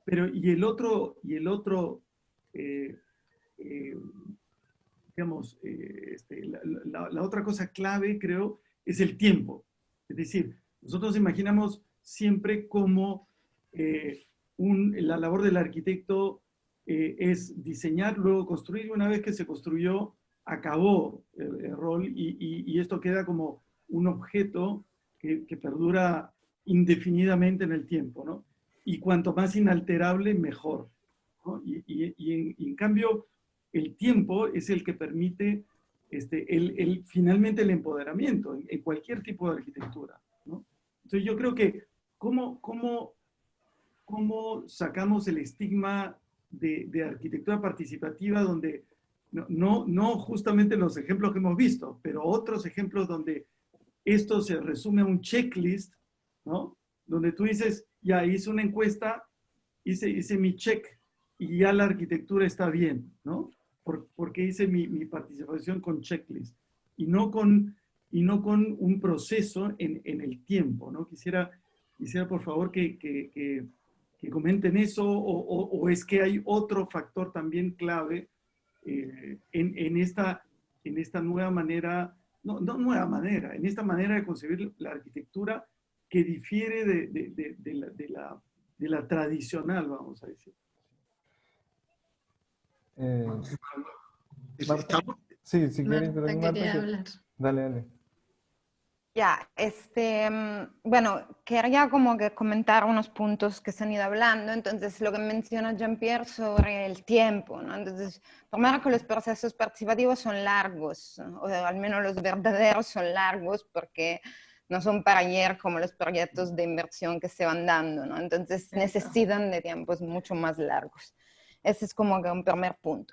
Segundo, también tampoco quisiera como romanticizar el tema de la arquitectura participativa como este proceso social que acompaña, sino también reivindicar un poco la figura, la importancia del arquitecto con un rol educador adentro de lo que es el proceso de participación, en el que también el arquitecto es participante, porque finalmente, o sea, la realidad es que también hay niveles educativos muy bajos, por lo que claramente también tenemos un rol pedagógico dentro de este proceso. Personalmente me he encontrado a trabajar con comunidades en las que se piensa que es más sostenible construir en cemento que con la madera que tengo al lado. Entonces, o sea, ese es un ejemplo así como muy... Pero quiero decir, hay que hacer este trabajo y escuchar muchísimo lo que se necesita, llegar donde realmente hay una necesidad, no llegar pensando de saber qué y cómo se necesita, sino creo que hay que recuperar esta ganas de escuchar, de entender el lugar, el territorio, las personas y sus necesidades, porque también tenemos un concepto como muy, no sé, limocentrista, eurocentrista, no lo sé, en lo que pensamos que lo justo es como nosotros pensamos, el bienestar es como nosotros lo sentimos, mientras que, sobre todo en las comunidades indígenas, hay otro concepto de bienestar y de vivir, ¿no? Entonces hay que cuestionarnos un poco, creo, en este punto. Y el otro, la falta de la presencia del Estado. Entonces no digo que, por ejemplo, nuestra experiencia sea, o sea, nuestra experiencia es una experiencia frustrante a lo largo de 10 años de trabajo, en lo que sí creo que hemos logrado de involucrar al Estado, pero es verdad que lo hemos logrado solo porque estamos en la puerta del alcalde allí tratando de que salgan las cosas, porque efectivamente el Estado no está presente. Entonces, sí, como ciudadanos activos buscamos de involucrar a otras instituciones, pero también es un llamado de atención porque, o sea, el Estado es el primero, ¿no? que debería al menos, ¿no? preocuparse por ello. Bueno, desde nuestro lado pensamos que las prácticas que se tienen sí pueden generar de cierta forma incidencia política, ¿no? Y más bien uno de los objetivos principales que tenemos. Finalmente, con la academia, creo que es el medio, digamos, principal para poder empezar a abrir caminos. Y es cierto, ¿no? Lo que mencionaba Jean-Pierre, desde las y Giancarlo, ¿no? O sea, desde las aulas ya abrir la posibilidad de distintas y variadas formas de hacer arquitectura y con conciencia social, ¿no? ¿Y cómo es la experiencia en Colombia, Giancarlo, respecto a la participación o al actor, ¿no? El Estado, ante estas, la participación o incentivar este tipo de proyectos, ¿no? Nosotros tenemos varias cosas que son muy interesantes. Hemos tenido alcaldes que han creído el rol de la arquitectura realmente como mecanismo de transformación social, que va desde la primera alcaldía posiblemente de Peñalosa, después pasa con Sergio Fajardo en Medellín, donde se hacen los primeros proyectos urbanos integrales liderados por Alejandro Echeverry. Pero lo interesante es que estos políticos sabían y entendían que la arquitectura realmente tenía un rol importante en la construcción social. O sea, para el político el problema de una obra arquitectónica, en su gran mayoría, se reduce a inaugurar un proyecto y decir yo lo inauguré. Estos políticos entendieron que la arquitectura sí produce cambios y entender que el valor de la arquitectura, que lo dije cuando estaba hablando, no radica solo en sí misma, sino lo que es capaz de propiciar términos sociales, comportamientos, algo que decía Jean-Pierre que a mí me obsesiona muchísimo, que es la noción del devenir. La arquitectura es una disciplina con increíbles opciones transformadoras de la realidad. Y esa condición del devenir, de ser capaces de producir algo que va a pasar en el tiempo, la tienen muy pocas profesiones y la arquitectura la tiene. Entonces, esa noción de tiempo, de devenir y de lo que yo llamo performatividad, tanto en el uso, o sea, cómo propicia cosas un proyecto arquitectónico, como también la arquitectura, su condición material debe ser performativa, que va desde obsesiones como las que tiene Lorenzo Castro de que el material sea quien define ese devenir, hasta condiciones tales como el proyecto puede cambiar y se le pueden adicionar piezas y demás que tiene que ver con lo que yo decía. Pero en Colombia tenemos una cosa fantástica que es el mecanismo de concursos públicos. Hay una ley de la República que obliga a que cualquier proyecto público se haga por concurso, a través de un concurso donde además los jurados deben ser arquitectos, tienen unas normas. Cada vez están menos, cada vez hay menos concursos porque unen diseño y construcción, etcétera, pero es un poco un proceso que estamos viendo a nivel mundial también. Hemos perdido valor como profesión y hemos perdido valor porque no hemos sido capaces realmente de poner sobre la mesa la discusión real de lo que nosotros estamos haciendo, porque al final lo que nos están educando en las universidades para hacer proyectos bonitos. a ver quién tiene el proyecto más bonito. Y esa no es la arquitectura, es qué produce la arquitectura, qué genera la arquitectura. Javier, sí, Javier. Sí. Bueno, volviendo un poco al tema que surgió también sobre el Estado, ¿no? ¿Un Estado qué es? ¿No? Es una comunidad social, ¿no? Que, con una organización política, un territorio propio, soberano, independiente, etcétera, etcétera. Entonces también creo que hay que preguntarnos, ¿no? ¿Qué clase de organización política tenemos en el Perú, ¿no? Si nuestro territorio es realmente soberano, propio, independiente, ¿no? Basadre hace más de 50 años decía, ¿no? Los principales problemas del Perú son el estado empírico y el abismo social, ¿no? Eso naturalmente no ha cambiado todavía. Matos Mar hablaba, ¿no? El desborde popular y la crisis del Estado. Vergara tiene su libro Ciudadanos sin República, ¿no es cierto? Entonces, creo que es importante cuando hablamos del Estado entender cómo esta crisis del Estado que señalé, esta carencia de Estado en el Perú, qué relación tiene con el espacio público, ¿no? Si no hay Estado, ¿puede haber espacio público? Entonces ahí creo que aparece la idea de que trabajamos mucho del espacio común, ¿no? Que está un poco en un punto, ¿no? En un punto intermedio, ¿no? Y que nos permite este tipo de vinculaciones, ¿no? Y creo que también hay un problema, ¿no? A raíz de esto, de cómo entendemos qué cosa es el Estado, ¿no? Porque finalmente el Estado somos nosotros, ¿no? Veo aquí en los comentarios que nos hacen llegar que hay gente que dice que el Estado no sirve, ¿no? Y que por eso es esta charla, porque se espera que las cosas nazcan de la gente y no de un papá que dicte cosas y de plata, ¿no? O sea, hay una noción completamente errada de lo que es el Estado, porque no existe, ¿no? Pero hay que entender que para que exista un Estado tiene que existir ciudadanos, ¿no? Entonces mucho de este trabajo tiene que ver con la construcción de ciudadanía, ¿no? Ahora, con el concepto de ciudadanía también hay que tener mucho cuidado, porque como ha señalado Jean-Pierre, que nos gusta pues poner etiquetas, ¿no es cierto?, a las cosas. Ser un ciudadano no es ser una persona correcta, ¿no? No es portarse bien, ¿no? Ser ciudadano es ser parte del conflicto urbano, ¿no? Y la crisis de nuestro espacio público tiene que ver mucho con esa desaparición del conflicto, ¿no? Con ese miedo al conflicto que tenemos, ¿no? Porque naturalmente en nuestra historia los conflictos han terminado muy mal, ¿no? Y creo que nosotros con la arquitectura y con este tipo de intervenciones podemos ayudar a reconstruir esta idea de los conflictos sociales como algo positivo, ¿no? El conflicto en tanto que discusión, en tanto que tolerancia, en tanto que relación, ¿no? En tanto que encuentro con personas diferentes, ¿no? Y creo que ese es un tema fundamental a recuperar, ¿no? Y solo para complementar un par de cosas que también señalaron, ¿no? Sobre esta idea del empoderamiento. Yo no estoy de acuerdo con que nosotros tengamos que empoderar a las personas para que intervengan en la arquitectura, para que usen la arquitectura. Nosotros no empoderamos a nadie. Creo que lo que hacemos nosotros es dar posibilidades, ¿no es cierto?, para que la gente vea qué hacer con ellas, ¿no? Provocar una serie de situaciones, ¿no es cierto? En el caso, por ejemplo, de los proyectos que he mostrado, el comedor, por ejemplo, no es que nosotros primero empoderemos a las señoras del comedor para que después hagamos un edificio y ellas lo usen correctamente, ¿no? Y tampoco es que hagamos primero el edificio para que gracias al edificio ellas se vean empoderadas y trabajen bien, sino que es una cosa dialéctica, ¿no? Y creo que eso es algo que a los arquitectos nos falta mucho comprender, ¿no?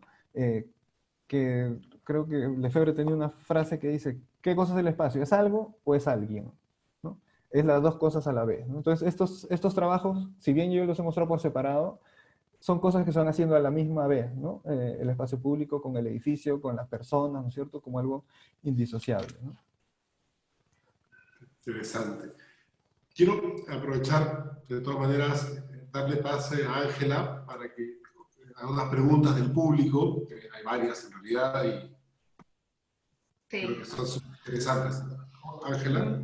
Sí, arquitecto, ¿cómo está? Ya tenemos una pregunta, va dirigida para todos. Dice, ¿en qué medida los arquitectos somos responsables al diseñar en el hecho de que una persona puede quedar estigmatizada ante los demás por el entorno del que proviene? ¿Cómo se asume en esto en nuestra ciudad?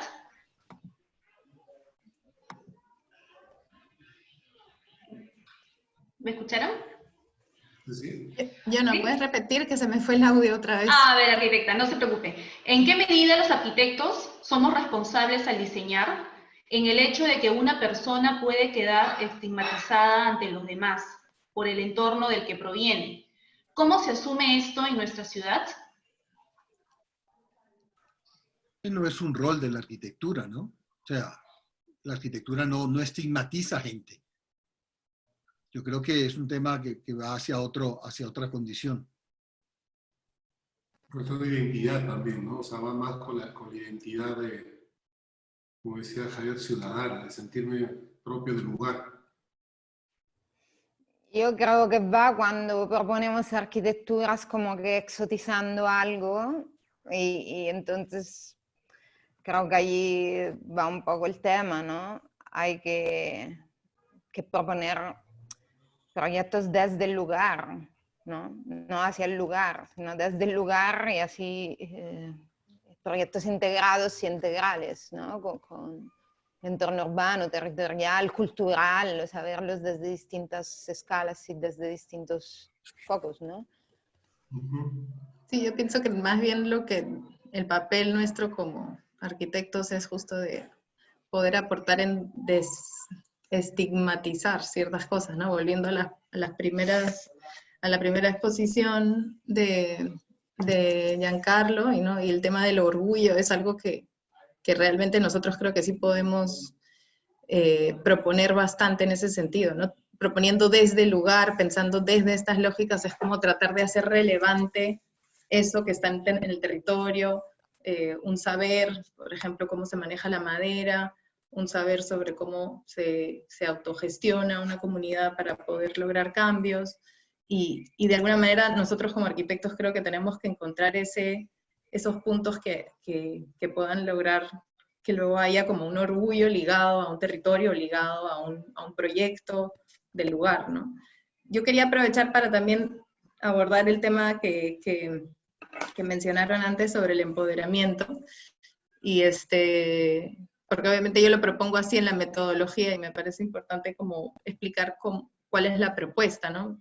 En los 10 minutos, digamos que no hay como mucho tiempo para poder entrar en el detalle de la metodología en sí, de participación y de cómo no se hace este checklist que mencionaba Jean-Pierre y cómo buscamos que la gente participe de una manera constructiva. Y yo creo que el empoderamiento, como al menos lo planteamos, es poder acceder a más conocimiento. O sea, cuando nosotros vamos a los barrios, vemos cómo a veces el no tener conocimientos como básicos sobre qué es un espacio público o qué se debería de respetar con respecto a un espacio público, o los linderos, o cuáles son las competencias de una municipalidad, o cómo se puede escalar un proyecto, o presentarse en un presupuesto participativo. Son todos temas que al final la comunidad, o sea, tiene una serie de conocimientos, pero necesita otros como para también saber gestionar, porque al final lo que queremos es como ser co-creadores, pero también co-gestores con esta comunidad, para que ellos puedan como ir también impulsando los procesos, ¿no?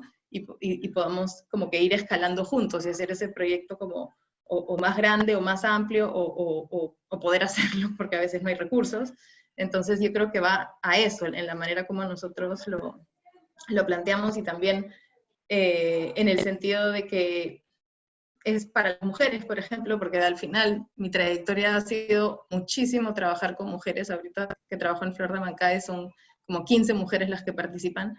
Para ellas sí sentirse empoderadas frente a hombres, frente a políticos, frente a un Estado que está totalmente ausente, y poder sentirse que ellas están gestionando procesos. O sea, cuando yo les propuse, por ejemplo, en el último taller, presentarlas junto con otros expositores internacionales como gestoras del proyecto AMA Mancaes, que es el que venimos impulsando, para ellas les pareció como súper importante, ¿no? Poder posicionarse, y al final es un tema también que tiene que ver con el orgullo, y tiene que ver cómo la gente se siente parte de un proyecto y parte de su territorio, porque al final yo pienso que lo que estamos buscando es que ellos firmen como una especie de pacto con su territorio y con su comunidad para poder sacar adelante un proyecto. Sí. Ángela. Sí, arquitecta. Tenemos una pregunta para complementar. Dicen, ¿cómo se da el primer acercamiento con la población para lograr los laboratorios participativos que son el despegue del proyecto. Para los arquitectos. ¿Lo repito? ¿Sí? A ver, repítela.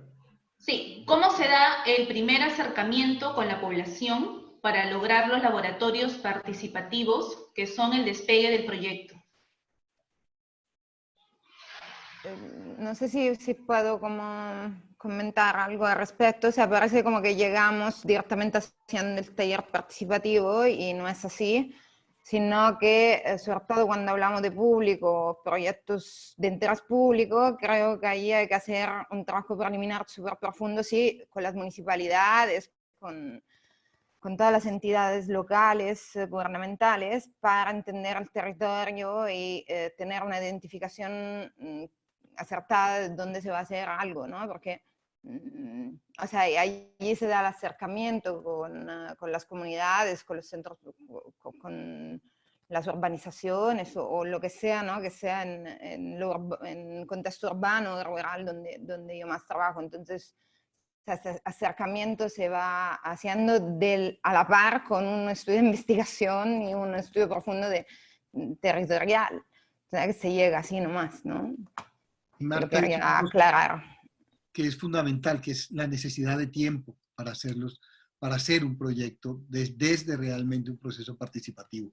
Por lo general, los políticos te exigen proyectos muy rápidos para inaugurar muy rápido. Entonces, la capacidad para poder recoger información, poder entender el territorio y poder avanzar, se vuelve casi que un poco paranoica. Tienes que ser muy rápido en poder encontrar como las claves para poder ir sacando los proyectos. Muchas veces no tenemos el tiempo. Hay proyectos que, por fortuna, podemos tener 2 o 3 años para hacer un trabajo, pero otras veces tienes 2 meses, 3 meses, y en 2 o 3 meses no haces realmente algo profundo. Es imposible hacerlo.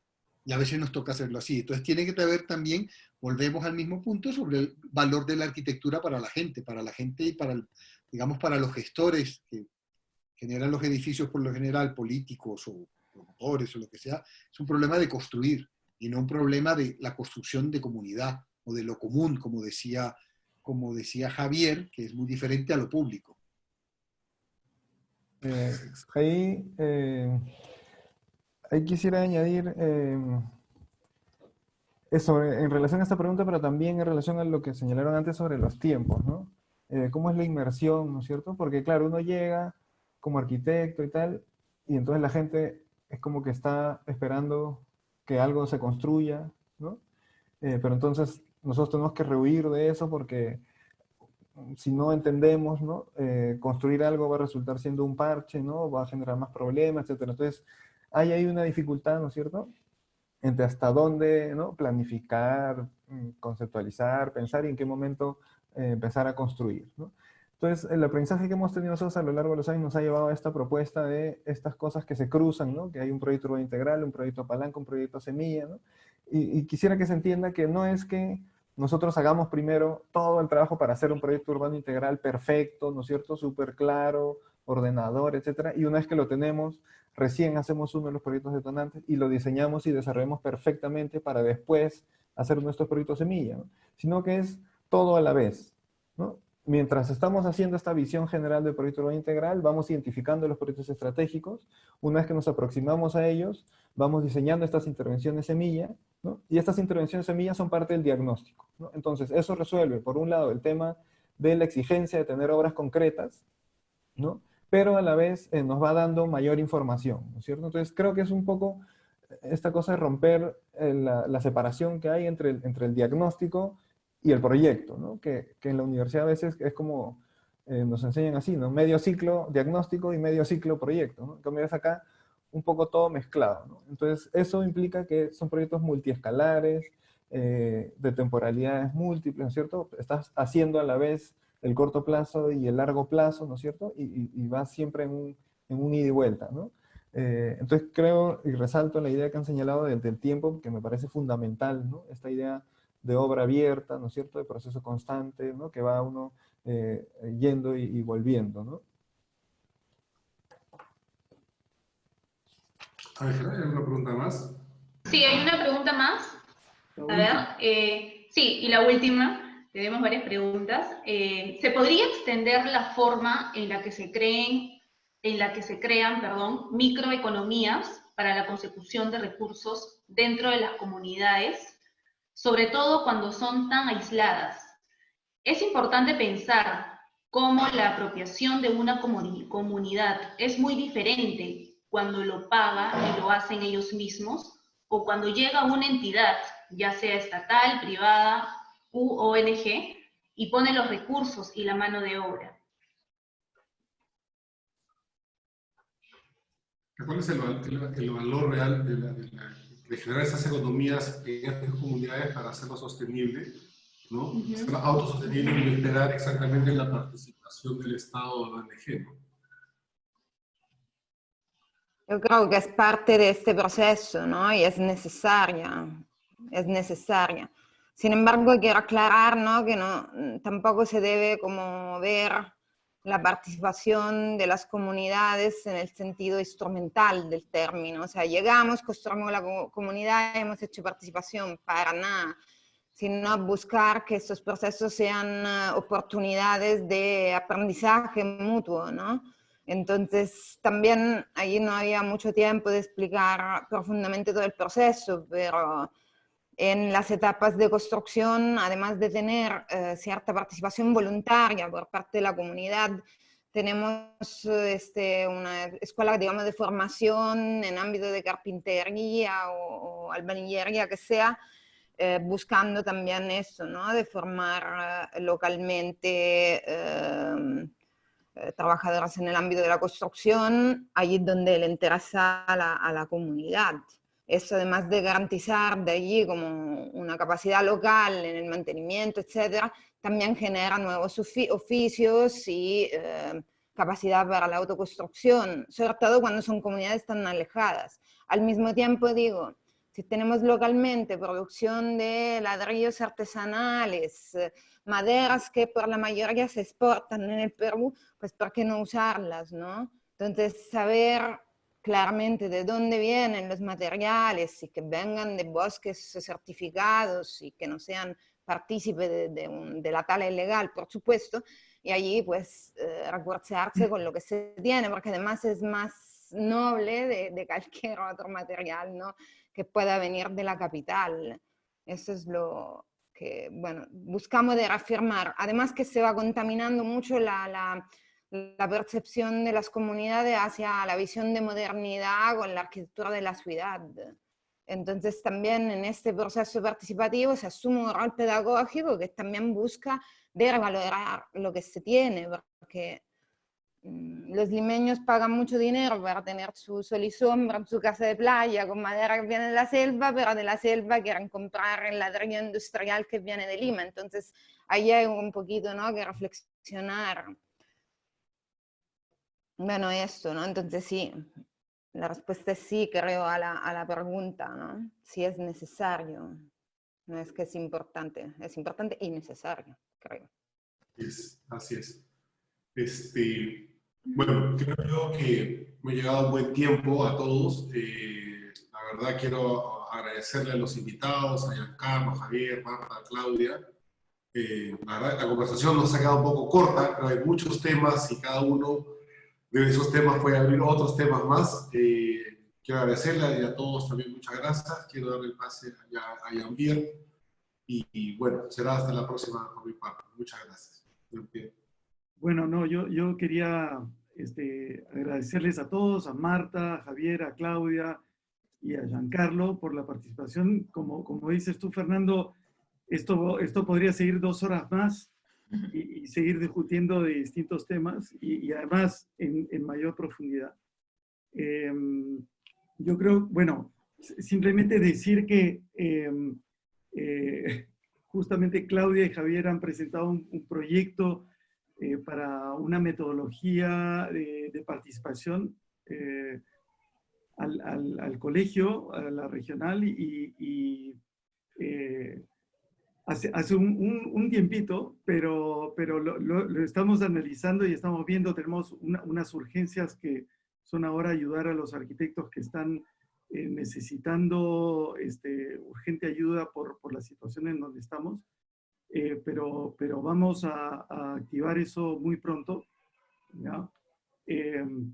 Bueno, a Marta me gustaría también involucrarla, ya le dije, y a ustedes también, Javier y Claudia, lo vamos a involucrar dentro de algún momento, todavía no porque estamos construyéndolo, en la Bienal de Lima, que se va a dar el próximo año, que repito, es una bienal no de premios de proyectos, sino es premios de buenas prácticas, ¿no? En todo sentido, en todos los ámbitos donde interviene el arquitecto.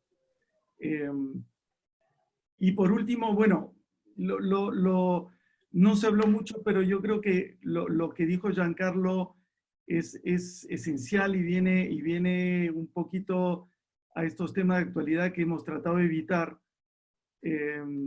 porque este no es un conversatorio sobre ese tema, pero es una cosa que nosotros vemos como un poco marciana desde nuestra realidad, y es cuando nos dices que los alcaldes en Colombia entendieron, además hace mucho tiempo, que la arquitectura es un mecanismo de transformación social, ¿no? Y que la arquitectura puede, no siempre lo hace, pero puede ayudar a construir comunidad, ¿no? Y ahí tú decías, bueno, pero esto, hay un sistema de concursos, este sistema que era creo, ejemplar, yo diría no solo en Latinoamérica, sino en el mundo, ahora lo están perdiendo porque empiezan a haber estos concursos de diseño y construcción, donde el diseño está amarrado a la construcción.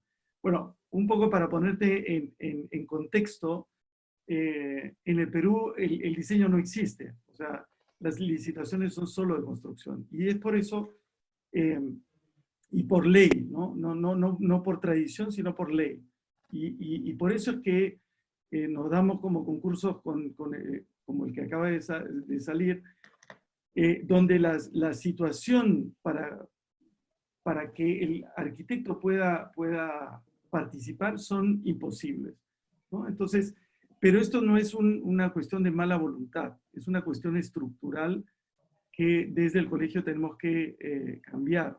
Y es que el proyecto de arquitectura no está inserto dentro de la cadena de valor. Es decir, cuando se cuantifica en una licitación un proyecto de arquitectura, se le considera como un ladrillo, ¿no? Como una partida económica que hay que pagarle a alguien un proyecto dentro de la partida de construcción. Nunca el proyecto hace parte de esta cadena de valor y por lo tanto nunca es juzgado ni siquiera dentro de las licitaciones de construcción, ¿no? Entonces ahí tenemos un problema estructural muy, muy grande y que tuvieron presidente arquitecto hace muchos años, ¿no? Claro, pero también tuvimos otro que quitó todo lo que había tratado de construir el anterior. Pero, digamos, anterior. Se cambió la ley copiándonos de Chile, como siempre, una constitución y una ley súper neoliberal, en donde el concurso de arquitectura no solamente se dejó de hacer, sino se prohibió prácticamente por la ley de contratación pública. Entonces, ese camino lo tenemos que recuperar, ese espacio que hemos perdido, y yo creo que la coyuntura que se está dando de estos convenios país a país es decir, un poco para explicarte, Giancarlo, y la situación en que estamos es que el Estado mismo tiene que recurrir a la informalidad para construir. Es decir, hacer un convenio con otro país para que el otro país le construya las cosas que él mismo no puede construir por las reglas que él mismo se ha puesto, ¿no? Entonces, eso hace que se está generando un nuevo sistema de construcción de la infraestructura pública, en donde tenemos que intervenir, porque si el proyecto en ese nuevo sistema tampoco es un elemento de producción de valor, ahí yo creo que es una batalla en donde todo el gremio tiene que poner el hombro, y no va a ser fácil, y va a ser duro, y no va a ser inmediato, pero ojalá, digamos, alguna vez logremos avances parciales que nos permitan mejorar la situación. Es una labor... No solamente es importante el concurso, es de pronto más importante los jurados, porque es que un buen concurso tiene que ver con un buen jurado, y ese es un tema de educación complejísimo, pero eso es tema para otro panel, creo. Y por eso quería decir que, bueno, teníamos previsto un conversatorio sobre concursos más adelante, y vamos a hacer lo posible por adelantarlo, porque se vuelve de bastante actualidad. La próxima semana tenemos no es un conversatorio, sino es una conferencia de Yangel y de su equipo, en donde también aprovecharemos para anunciar la Bienal de Arquitectura de Lima, pero trataremos de que el siguiente sea el de espacios públicos. Y con esto, bueno, a nombre de Lourdes, cerramos el conversatorio.